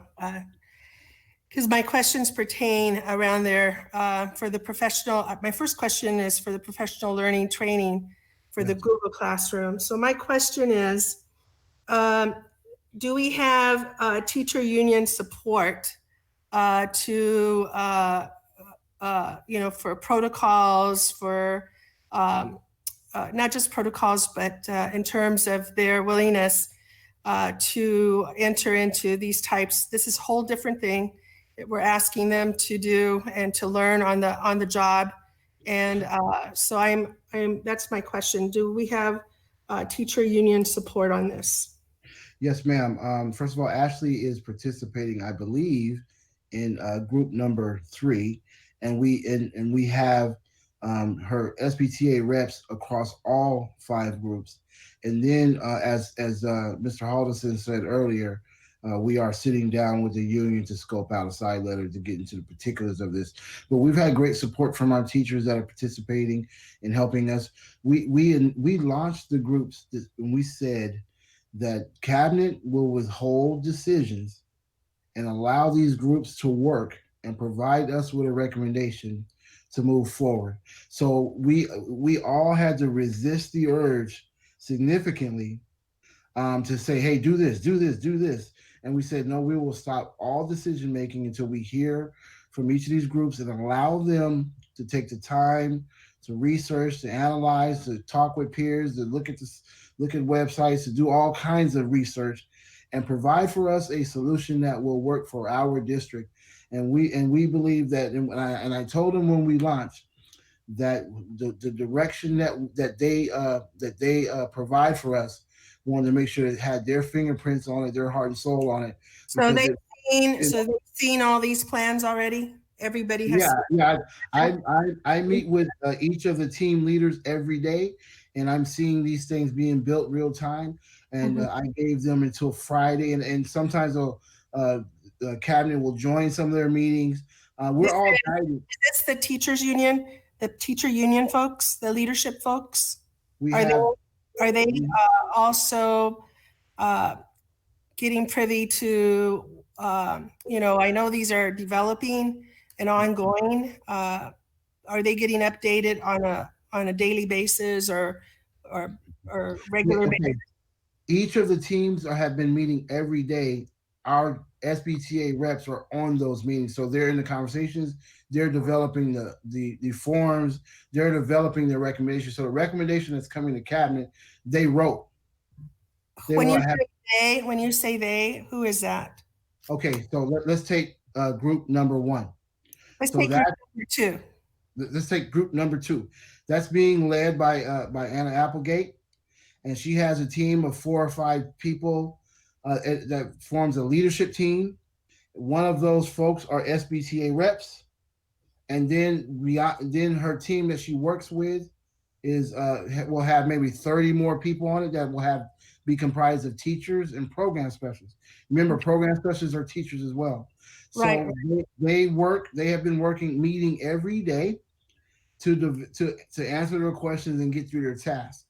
I meet with the leaders of each of those groups every night to debrief and problem solve and hear their direction and give guidance, as well as other members of cabinet. So we have Lorraine involved and Rachel involved in terms of guiding the people that they're leading. So for example, like Dr. Lundy representing special ed and her whole team are embedded in all of these groups. And then Lorraine's folks in terms of counselors and mental health are embedded in all of these groups as well. And so to get back to what I want to assure the board that this will have teacher fingerprints all on it. Okay, so is Ashley the president of SBTA updated on each one of these groups? Has she Okay, had? so Has she? she's participating in group 3. No, as a but lead. has she been, since she's the president, has she been informed of the progress of each of these groups? Yes. So I facilitated a meeting last week, and I'll facilitate a meeting on Thursday where all 5 groups with all 100 and some people on the line hear a report from each of the 5 groups. And so we do it once a week. Our next meeting is Thursday. So yes. And Okay. then Rachel, Lorraine, and I still have our standing meetings with Ashley as well. Yeah. So my next question, I have about 3 other questions, is so we have the scope and sequence, we have the professional learning, we have all of these, and I'm talking about the first 3. Yeah. Are we gonna? You have student feedback, parent engagement. What about teacher feedback? Are we gonna include where teachers can review and also provide revisions or upgrades to any of these 3 teaching, learning groups? Yeah, these groups aren't going away, Dr. Flores, and so they'll continue. So one of the things that's happening, teachers will have opportunity for input and so forth. Okay, great. Absolutely. Okay, good. My next question is, so just learning to use the Chromebook and to use, I mean, it's because what the board had to do to learn. I'm wondering, Google Classroom is probably a new tool for a lot of people. So, and I know you said you're going to launch the professional development of Google Classrooms, and what if I'm assuming that this professional development will be ongoing, because I don't think the majority of our teachers have that capability right now. In terms of, I mean, I'm sure some of the high school teachers and maybe some of the middle school teachers, but I don't know about our elementary teachers across the board. So I'm just positing it as a rhetorical question, in terms of their capability. I hope that we provide the support and the time. I know you're going to give them 2 weeks, but it's a big lift in terms of, as you're going along. So that's just my concern in terms of, the teachers doing that. My other concerns deal with access and equity of devices and the internet, and you've addressed that. But I'm still wondering, what about, what if that option, digital platform option, is not available to every single student in our district? What is the packet another option that they can have? Because there will be situations where, they won't be able to have a device. And so I hope that we keep track of that. And, and that, I don't know if you all read that article in the LA Times about how many kids didn't have devices. I think it was in LA Times, like 3 or 4 days or last week, where 15,000 kids didn't have access to devices. So I'm just really concerned about that. I'm concerned about our seniors. I know it's going to be tough for them, and we just have to support them a lot. I think they're going to be depressed because they're not going to be able to, go through the graduation rituals and all the different, excitement for getting through this year. I mean, when you're finally finished. So those are just questions I have. And then, Madam President, I would like us to agendize Superintendent Thurman's letter for our next meeting. We are going to talk about that. That's part of, we talked about those comments. I think you mentioned that to me. I got the letter earlier today. Dr. Volkemer is aware of it. We just wanted to get through this portion. Right. So next actual board meeting, we plan on agendizing that and making a decision about, whether we're going to end the school year, which is kind of obvious in a lot of the things that we're looking at, but this distance learning has to go along with whatever we decide to do. So I appreciate that. I hear you. And we'll be talking about that in the upcoming meeting. Okay, thank you so much. Thank you, Dr. Mitchell, and all your team. Did an awesome job. Thank you, Dr. Flores. Mr. Gallo and then Dr. Hill. Yes, ma'am. Thank you. My question kind of centers around the quality of instruction that we're going to be providing, and I guess, how do we track to make sure students are actually performing the work and meeting these kind of basically independent study type arrangements? I think we can.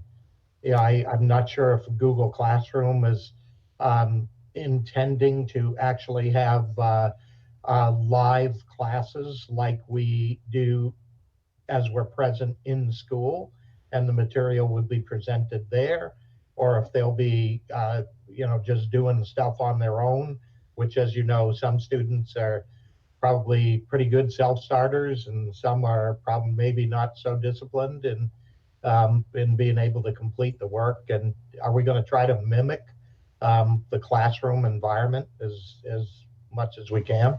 How do you plan on implementing the Google Classroom piece? Thank you, Mr. Gallo. As I said earlier, we're going to do a hybrid. So what's called synchronous instruction is live teaching, and then asynchronous instruction is where kids can do assignments on their own time. So we're going to use a hybrid of both, and there are ways to track attendance, and there are ways to ensure that kids are engaged and so on and so forth. So we're going to do a hybrid. So there'll be online times, and we're working through those details with our teachers and during negotiation. There'll be times where the teachers doing just like what we're doing right now. This is what we would call a synchronous instruction. Right. I'm talking, you're talking, it's happening live. I'm seeing pictures of you. We're able to wave at each other and so on and so forth, as well as engage. We're look at what we're doing right now. We have a PowerPoint up. I got notes displayed on one half of my screen. I'm talking to you all. We have a chat going. All those kinds of things is what the classroom environment will look like for you. And then there'll be an opportunity for teachers to post assignments and activities for kids to do, just like they would do a homework assignment at home.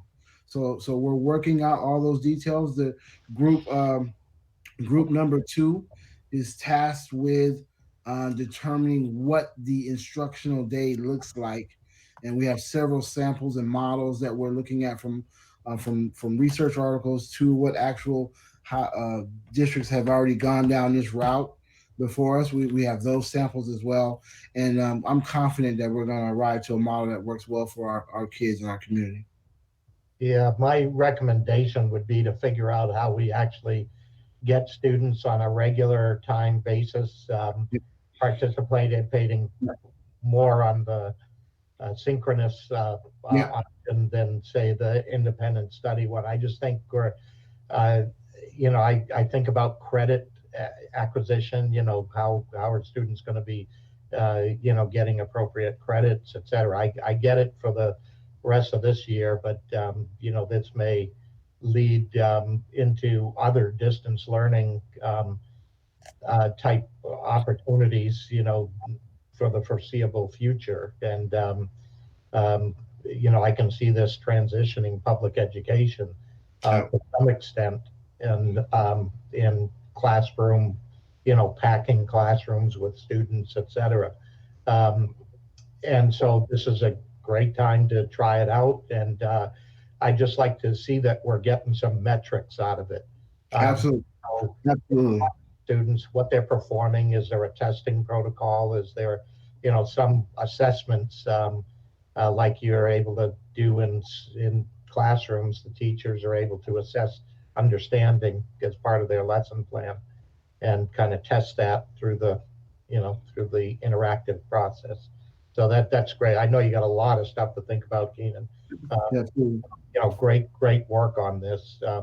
Really, this is This is brand new stuff, and I think you're showcasing how your team can actually respond pretty quickly. You had a great implementation plan put in place where you're doing packets for students over the next couple of weeks, when you come back April 6th through the 20th, and then roll this out on April 20th. So it's a good plan, good schedule, and anything the board can do to support, I'm sure we'll all be there.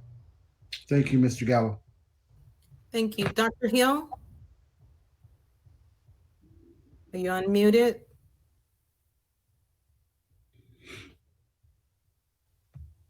Dr. Okay. Hill? Okay, thank you. Thank you, Madam President.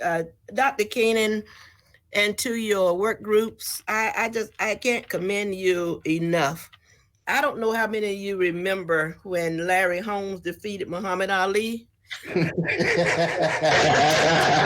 but this is what has happened with coronavirus. Nobody saw it coming. And I know Muhammad Ali didn't see it coming from Larry Holmes. And I think to be able to bounce back and do as much as we've done so far with the entire cabinet and with the support of the board, it has been absolutely wonderful. I'm looking at what you are proposing, and I'm looking at it as the glass being half full or more than half full than half empty, because you're well on your way. I think it's wonderful. I think the students, the parents, our entire staff, especially the teachers, are going to really appreciate moving in this new direction. My concern is with those teachers who are not quite there yet. And I just don't want them to get stressed out thinking, what am I going to do? And hope there's a plan in there for some online training for them, where they may not be in a group session, or just some kind of way someone would just need to give them, put them in the comfort zone of it's going to be okay, and we're here to help you, and we don't expect you to know all of the high tech in the Google Classroom if you haven't used it before. So I know they can do it, and I know they will do it because they care for our kids. But I just want to say I think it's wonderful. I like the direction you're moving in, and I'm more than happy. And I'm sure my other 6 board members can be very supportive of doing whatever we can to make this, a very successful year, even for our seniors. And I just want to say to our seniors, hang in there, and give us an opportunity to see what we can do for you. Hey, But thank you. Yeah, thank you so much. I want to share that our delivery model is mass, individual, self-paced coaching. We will actually host trainings where teachers will have a live person to walk them through it, teach them a part, watch them do it, teach another part, watch them do it, and so on and so forth. So we have developed a schedule that will fit most of our teachers' needs. And so we're confident that we'll get teachers there. We also have a lot of models in our district, Dr. Hill. There are dozens and dozens of teachers already doing this stuff and have been hosting their whole class on Google Classroom for a couple of years now. And so we have some good models. Our demo teachers are involved. And so the individual coaching and the smaller group sessions, as well as the hosted coaching, where teachers will be walked through a part and then have them demonstrate their ability to do it and then go to another part. And so thank you for sharing. Thank you for sharing your feedback regarding you always have the heart of our district in mind, and we're appreciative that you continue to push us on that. So thank you. Well, all of you are doing a marvelous job, and to those at the sites who are working and see our kids day in and day out, we really appreciate you. So thank you so much. Thank you. Thank you, Dr. Hill. Mr. Tillman? Yes, thank you. Can we make sure that we announce to the parents that they can also receive the internet through a hotspot and maybe make it a little easier for them to request it? I know we have the ability, and I know we have the link out there for the internet, but I just want to make sure that they know they have that. And then last, I know Yes, we can do that, Danny. Okay, and then I know we have a hotline for that students can report crime and abuse to when they're at school, and maybe we can ensure we make that public for the students in case something extreme is going on at their home, that they can still use those same tools to report instances of abuse. Thank you, Mr. Tillman. We'll do. I know that Linda's on the phone as well as on the line as well as Chief, and so we're taking notes of that. So thank you. Thank you. Mr. Gallo, you had a follow-up question? Yes, thank you. I was specifically referencing, or I had a question around the packets and the work that's going to be starting next Monday, as it relates to we're going to be, I guess, is what I thought I heard somebody say, mailing packets home to students from the various teachers, and there's some instructions provided, standard instructions, I would imagine, and then methodologies on how those packets are going to be returned. I wonder if you might be able to just summarize for us that process, so not only we understand, but families understand when they get the packets, here's what you're going to get, here's the expectation, and things like that. Yeah, happy to do so. So Mr. Gallo, so when we first got started, as you remember, we didn't know, we hadn't even decided to close our district yet. And so, in fact, we had just made the decision to close our district. And so we were anticipating that we probably would not return after spring break. And so we hadn't even thought really deeply about distance learning, because we thought we would probably be out no more than two weeks and then returning to school. So our initial ask of principals of their teachers was to provide some meaningful activities for kids to stay engaged at home for 2 weeks. Then once we found out that we would be transitioning to distance learning because we would be out longer, it was really fortuitous because it gave us a 2-week buffer to continue to pull our systems together and train teachers to transition to distance learning. And so I shared a conversation that we had with our high school principals. Our high school principals led efforts with their teachers, and their teachers created very high quality packets and needed more time to pull those together. We granted that time this week to get back into their buildings, because those principals had to lead efforts where they collated 6-7 periods of work per kid by their schedule and getting it mailed to them. So some of our schools are mailing them. Some of them are doing a grab and go on Monday. So, but our intention was to have kids engaged while we figure this out. And again, those assignments again will be held harmless, but would be for enrichment and to keeping students engaged. And so, and also too, some of our schools have also created digital opportunities for our kids along with the packets as well. So that's the purpose of those. Thank you. Thank you. And I believe Dr. Flores also had a follow-up question. Yes. I just wanted to, I know you mentioned that our EL kids were also being targeted, and we have 12,000 of them and another about 12,000 that are reclassified. So I hope that the lessons are also tailored to them. And I don't remember how many LTELs we have in high school and middle or in high school. Mm-hmm. I hope that we can that they're also being considered. Are they being considered in the scope and sequence curriculum? Absolutely. I shared that earlier. If you remember, Dr. Menares talked deeply about that at the very beginning. So, right. So it's across the board then, right? Absolutely, across the board. Special education and EL are represented across the board. Okay. And then I also am concerned about our foster kids and our homeless kids.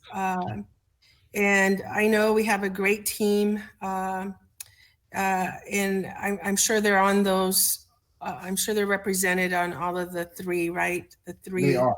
Okay. They are. Okay. Good. Okay. So that was my only comment, and I'm glad that you guys are addressing those needs. And you said that Anna Applegate was in charge of scope and sequence? Yes, she's on group 2, yes. Okay, that's great. Who leads group 1, professional learning? Barbara Richardson and Mike 2. Oh, excuse me, Barbara Richardson. Scope and sequence, we have headed up by Anna. Tasha Dwizen is over 3. Barbara and Mike 2 are over 4. And Dr. Venkatesan is over 5. So who's over number 1? Barbara Richardson. Oh, she's over 2 of them? Yes. And yes, absolutely. Because she's our expert on educational technology. Okay. All right. Okay. Sounds great. And I just wanted to make a comment. I know we have college interns, and I know they're techies and very techie savvy. And I know they help teachers and students in classrooms. Perhaps we could retool them, or they could help in, helping teachers or kids who don't know how to use the devices, as troubleshooters. So I'm just throwing that in there in terms of, great recommendation, of the college interns. Yeah. Thank you, Madam. I always want to call you Madam Secretary, Madam President. Thank you. Okay, Dr. Mitchell, I was double checking to see if there was no other questions. My question just to add in is, what will attendance look like? And this is coming from, I did see an article where they showed where everybody didn't get logged in or signed in or something. They were kind of missing in action. Have you already looked at the protocols of how that will align and look to ensure that they're coming on? Because college is a little bit different. You have a span. Here, they need to be engaging ongoing. Absolutely. So the system accounts for student attendance, but in terms of how attendance is officially being kept, I'll let Dr. Perez address that. Yes, thank you. So attendance right now, what we're being told, and more info is coming because at the state level, you can imagine they're trying to figure these things out, will be in a holding pattern dating back to our last day of actual attendance, and then we'll continue to work with our state around where we go next. And it is evolving because you were all making reference to the fact that our state superintendent was now making reference to us being out longer. So we expect more guidance to come from the state with relationship to attendance. And it's more specifically is not so much the money, the financial part of it is just that ensuring that the students are checking in and we have all of, the proper information, because even though it goes out, we know even with the cards that we used to have in the past, they don't get updated. So hopefully we're looking at, there'll be some information that we have is just not accurate. And if we're mailing, will there be times where they come and pick up? And I know we don't want to create gathering again, but how will you get that to them? Yeah, we're trying to use social distancing as much as possible. Students will be allowed to send and communicate with your teachers. As I said, all students will have an email address as of next week, and you'll be able to attach assignments, upload assignments, take pictures with your cell phone, all kinds of methods to get work. We're trying to keep kids and teachers off campus. Right. But in that engagement via the electronics, knowing that is it going to be, they need to log in every day, or we're monitoring it like that. That's the big piece I'm talking about, is ensuring that once and getting the Chromebooks, everything to them based on, there are going to be some address challenges. I can only imagine. Yeah, absolutely. And we're anticipating that as well. Our first test will be mailing packets to see what we get back.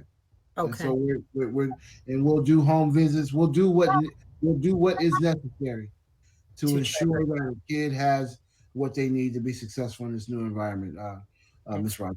Mm-hmm. Thank you. And I believe it's Mr. Tillman. You had a follow-up question as well? Yes, and it's more of a statement. I think we all got to realize no one planned for this, right? So we got dealt a hand, and we're dealing with the best way that we can. I really think it's going to be important to make sure there are no negative consequences for not participating in a certain way. And I say that for an important reason. Number one, it's great that Dr. Mitchell and his team are offering this curriculum. There are other districts that are doing the same thing.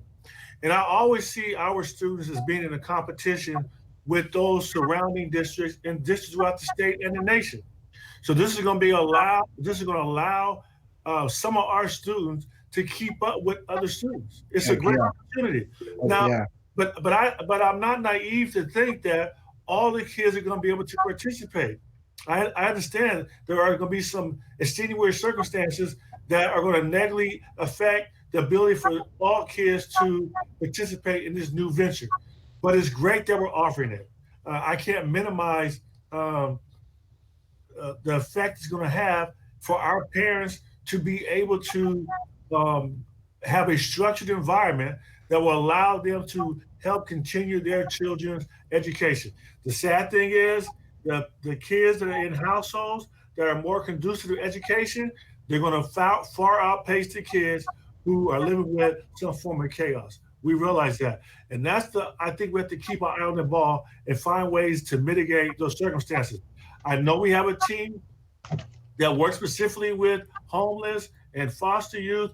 We need to make sure those teams somehow stay active, stay online, and are interacting with those parents and those students, and maybe put that on the internet, have a link where they can contact directly our staff that's servicing foster youth right now or homeless youth, so that we can make some special arrangements if possible, because those are going to be the things that are going to be important. I always get concerned about all our kids having so much potential. And I really believe that the negative action of adults should not adversely affect our kids. But in the end, it always does. So I think it's our job just to bend over backwards to try to help every child and parent in our community to help their kids be successful. So with that, I want to thank you all for the work that you're doing and that we're going to continue to do. And lastly, Jane, I would advise that if you take these computers out of the classroom, that we immediately order new computers to replace those, and not be concerned about finding some way to get those computers back and put them back in the classroom. Allow the students to continue to use it when they come back to campus, but we need to do the order now so that it gives enough time to get those devices in. Right now, it's hard getting devices. I know, because I'm trying to get them for all my staff that we want to work from home now. So the sooner we put the order in, the better chance is going to be that we'll have them at the start of our next school year. Thank you. Thank you. Mr. Tillman. Okay, I think we have concluded the presentation. Thank you, Dr. Mitchell. We know this was a huge lift, but we appreciate all the hard work from you and your staff that is put into this. Is no easy feat, but you guys are really just got your sleeves rolled up and you guys are in it. So we appreciate you. Thanks so much. I'll turn it back over to, thank you so much. Dr. Volkemer, I think you have 3 of our, there's going to be another slide coming up. If you could, so board, we thank you very much for all your questions, your feedback, your comments. It's very helpful to us.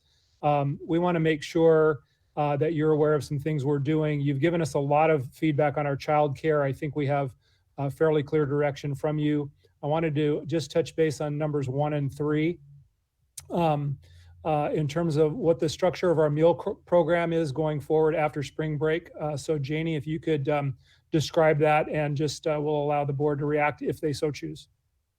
Yes, thank you. So we will continue after spring break, regional meal distribution twice a week.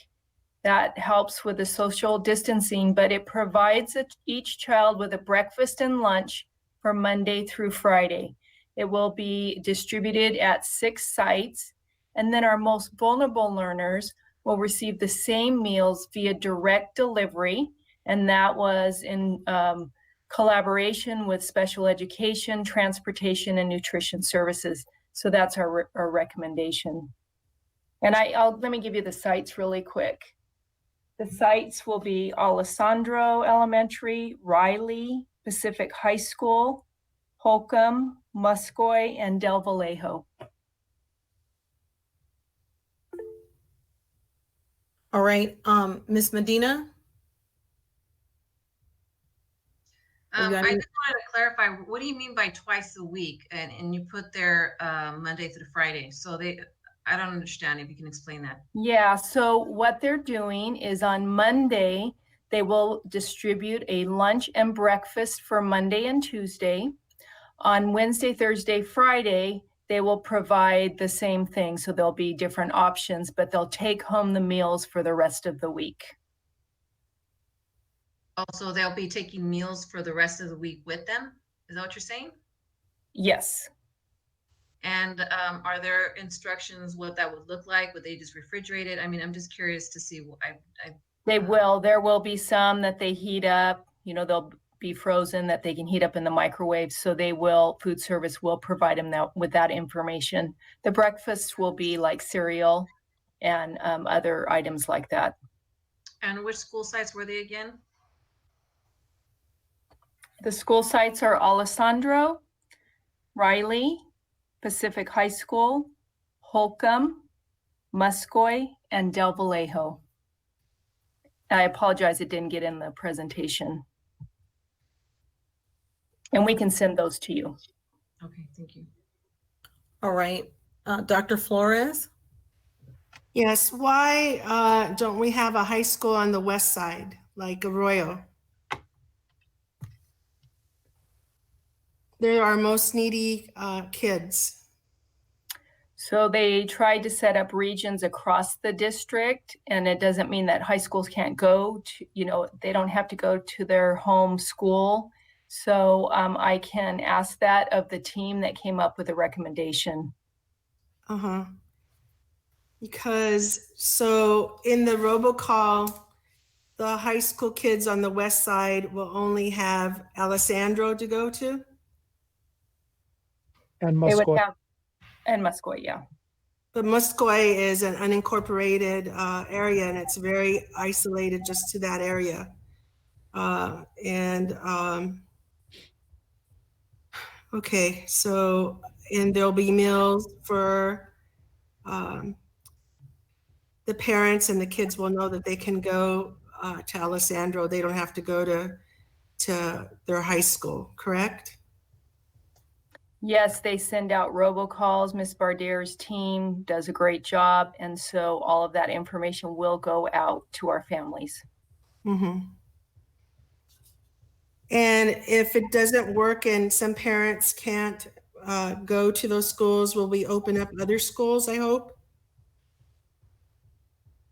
We'll continue to monitor it and just provide feedback, listening to what the needs are of the community of our students. Okay, I hope so. Okay, thank you. All right, great. Okay, I think that was the last, I didn't see any other questions. So I did have a follow-up really quickly. Okay. And just with Barbara, Dr. Flores, is that at the school sites, it was just used as a drop zone. It doesn't necessarily have, because it's high school, it's only for high school students, or elementary school, it was just for elementary students.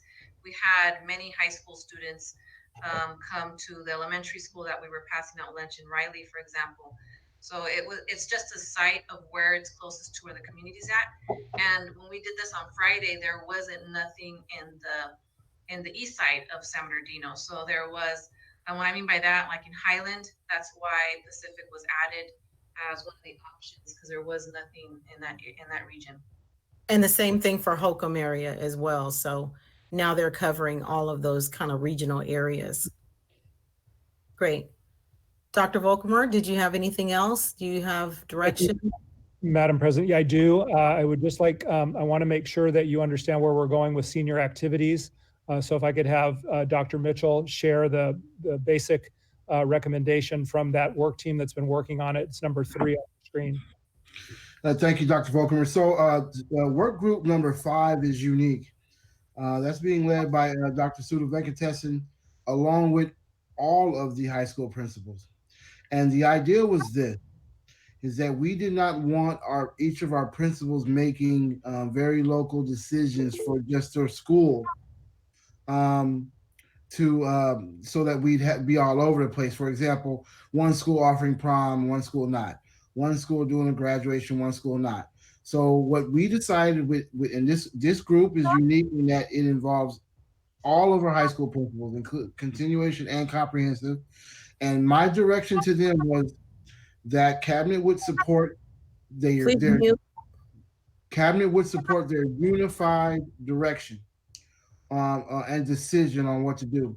So about all these various issues that are confronting our high school seniors. And so collectively, it wasn't a majority decision, it's a 100% decision, unanimous decision on these. And so what we'll be doing is sending out a letter to all parents of seniors that goes through all the host of issues, scholarship, credits, went to Mr. Tillman's question earlier about when will we stop, when is the last date of actual instruction that grades will be calculated from, transcript support, credit recovery, and one of the things that came out that we want to make a clear announcement now is that we are canceling all senior activities through the end of the year, except, if permissible, graduation, because graduations are the last week in June.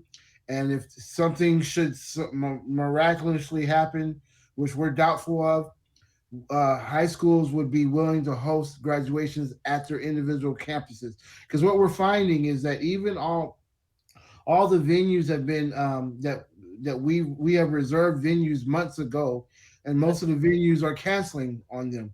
So even if we came back to school, we'd have a problem with vendors, venues, vendors, contractors, all that kind of stuff. So we're canceling all end of year activities. A tough conversation for our team, but we came to a unanimous decision from our high school principals, so that way the district sends out one letter as opposed to each principal sending out an individual letter that would cause the board a huge pushback from our community if we did something different across our high schools. And so we did tell the principals that whenever this thing clears up, and inform parents that we would want to have a graduation ceremony when it's permissible in the summer or fall. That's not to say that kids won't graduate. Of course, kids will graduate, but a graduation ceremony we will host for the 2020 whenever that's possible. Okay. Thank you, Dr. Mitchell.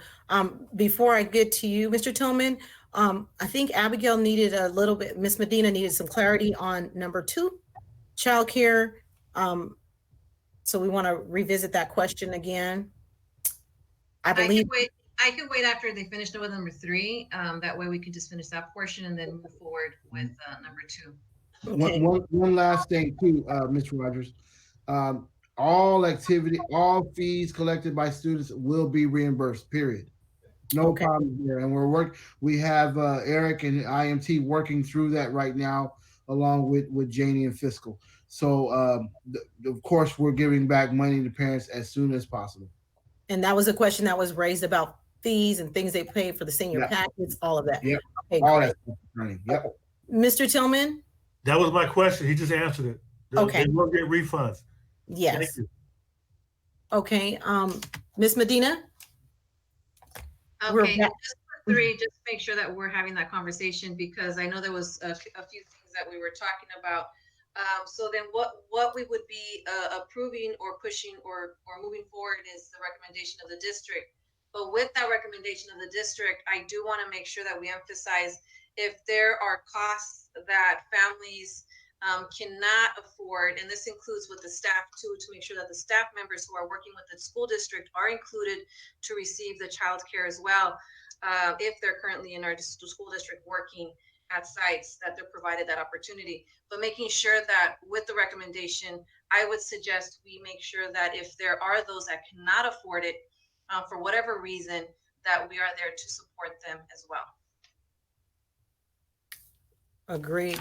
And so, Dr. Perez, I think that this was under you.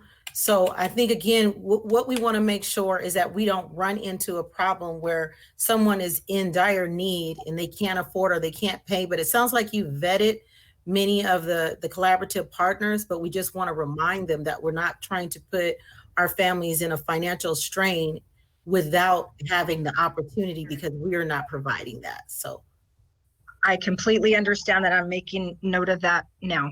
Okay. But great. anybody that made it to that list was because they, A, had space for our students, and B, had that flexibility within their cost structure to meet our community's needs. Okay. And Right. where would the families be? Where would the families call? Who would the families call in case they do have questions or additional input or need help? Would that be with your department? I don't know if you can share it right now.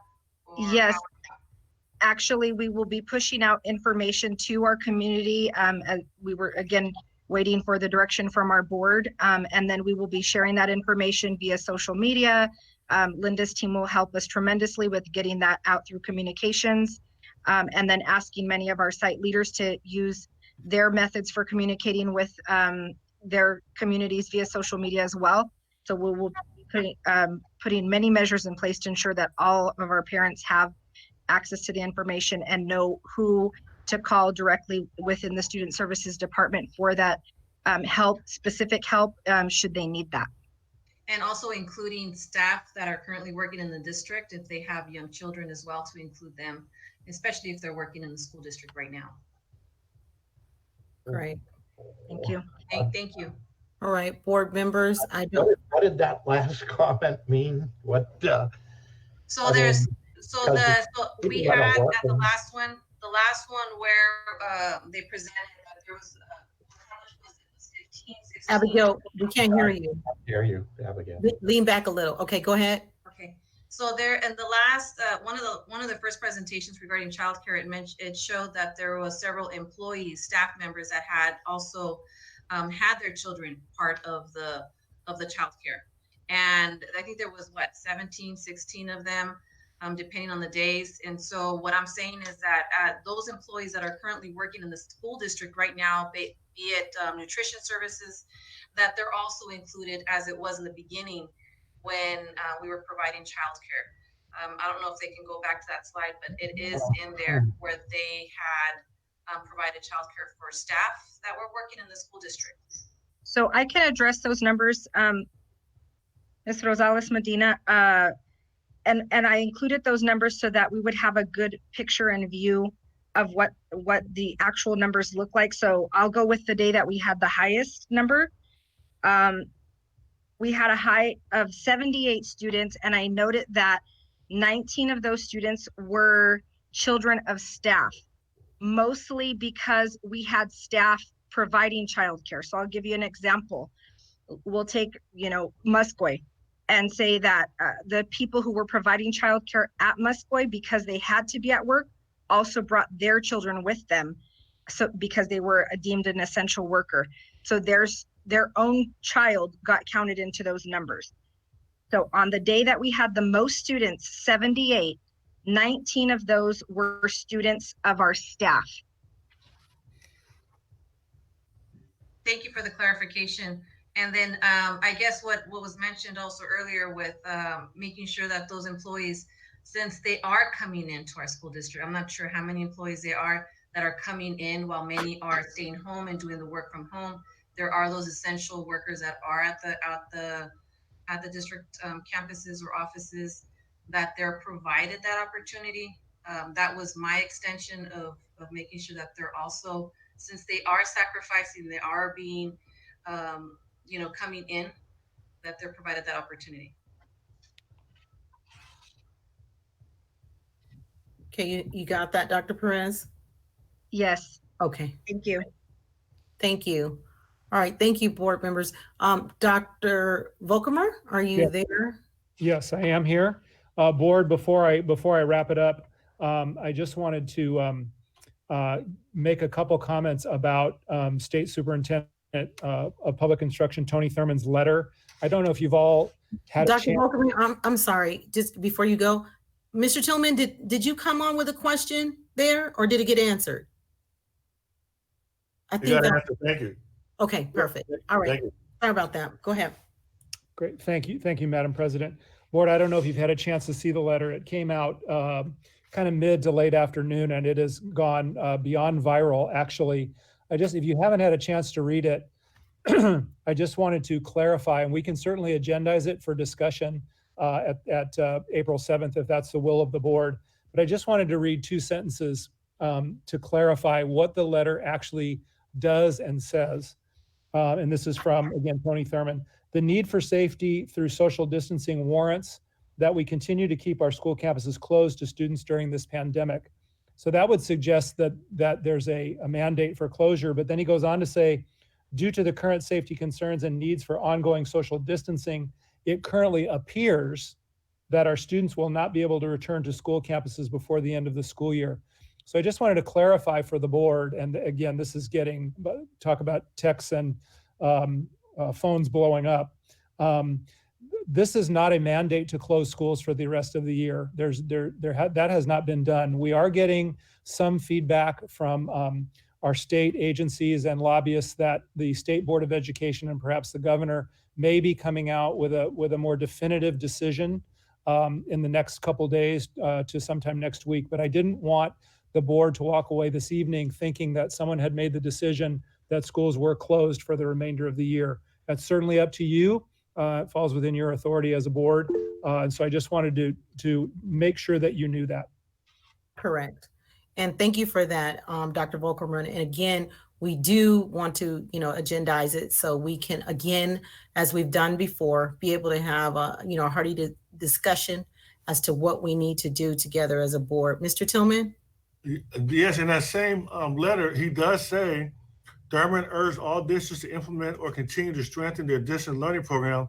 The goal, he says, provide consistency across schools in the state and provides all districts and educated with clarity and the ability to plan for delivering education for the rest of this school year through a distance learning model. Right. So when you hear that, he's definitely giving a direction of not going back to a physical school. So, and what I would like to, I think it's important that we agendize it for the next meeting, because it's a whole lot better for us to make the decision to not have school to the end of the year and not have to have a other agency say that it's an emergency, and then we get a call at 10 o'clock at night saying we're going to tell everybody something different than what the board decided. So I'd rather take the action ourselves. So I think we should agendize it. Absolutely. And that is exactly what we're going to do on April the 7th. Was that Dr. Let me see. Dr. Flores? Are you there? Yes, I was going to concur that we should agendize it, like I said earlier, so that we can, it looks like I read Superintendent Thurman's letter a couple of times, and I think the governor is going to come out in the next few days, and just so that we, decide on the side of caution, because the prognosis is not good. The next 2 to 3 months is going to be, we haven't even hit our apex in California, and the social distancing is really, a mitigating strategy. In terms of our board decision, I think we have to take all of that into account. So I'm glad that we're going to agendize it so we can speak about it. Thank you so much. Excellent. Then board, I hear clear direction from you. Thank you very much. Just want to close it out. I want to say thank you to everyone that was involved in the presentation this evening. You saw what was the culmination of dozens and dozens of people and hundreds of hours of dedicated time to get us to where we are today. We know we've got a good plan. We also know that in times of crisis, things will change. We expect that there will be some glitches on Monday, despite all the great planning. And we want you to know that we're ready for that. We are looking at contingency plans. What happens if a packet is not delivered? What happens if someone gets disconnected from the internet? And we are fully committed to being the best at getting better and continuing that process. And then the last thing I wanted to share as we close out tonight, and that is, I shared with our management team in terms of a bigger picture that our mission does not change during times of crisis. The only thing that changes is our approach to reaching our mission. And we have committed as a group to being better at the end of COVID-19 than we were at the beginning. Cabinet has identified a number of systems that we can use this opportunity. They say never waste a good crisis. We've identified a number of systems that we believe can be far better than they were when we get when we get done with this. Things like, and you heard already, online enrollment, increased dual enrollment opportunities for kids, just to name a few. And so we're excited about where we're going. I want to thank the board as always for their guidance and support. And I just appreciate everybody that's been involved this evening. Thank you. All right, thank you so much. And thank you, Dr. Volkemer. We know that you have been working around the clock, and we probably talk more than you care to, but in the interest of what we're doing for the kids and our families and community, it's well worth it. So thank you, board members. I think we survived our first virtual board meeting. So look forward to many more. I think we'll be better even at this on our next board meeting, but we will, again, just to reassure everyone, we will have that agendized, and we will have, again, another robust conversation about the direction that we need to go in together as a board. So if there's no other comment, go ahead. And I'm going to adjourn. Yes. He moved to adjourn. I second that. All right. Yeah. All right. Meeting adjourned. Aye. Thank you, everyone. Thank Bye. you. Bye. Thank you, public, for watching. Thank you, Gwen. Good night, All right. Bye, everybody. Take care. Bye. Bye. Bye.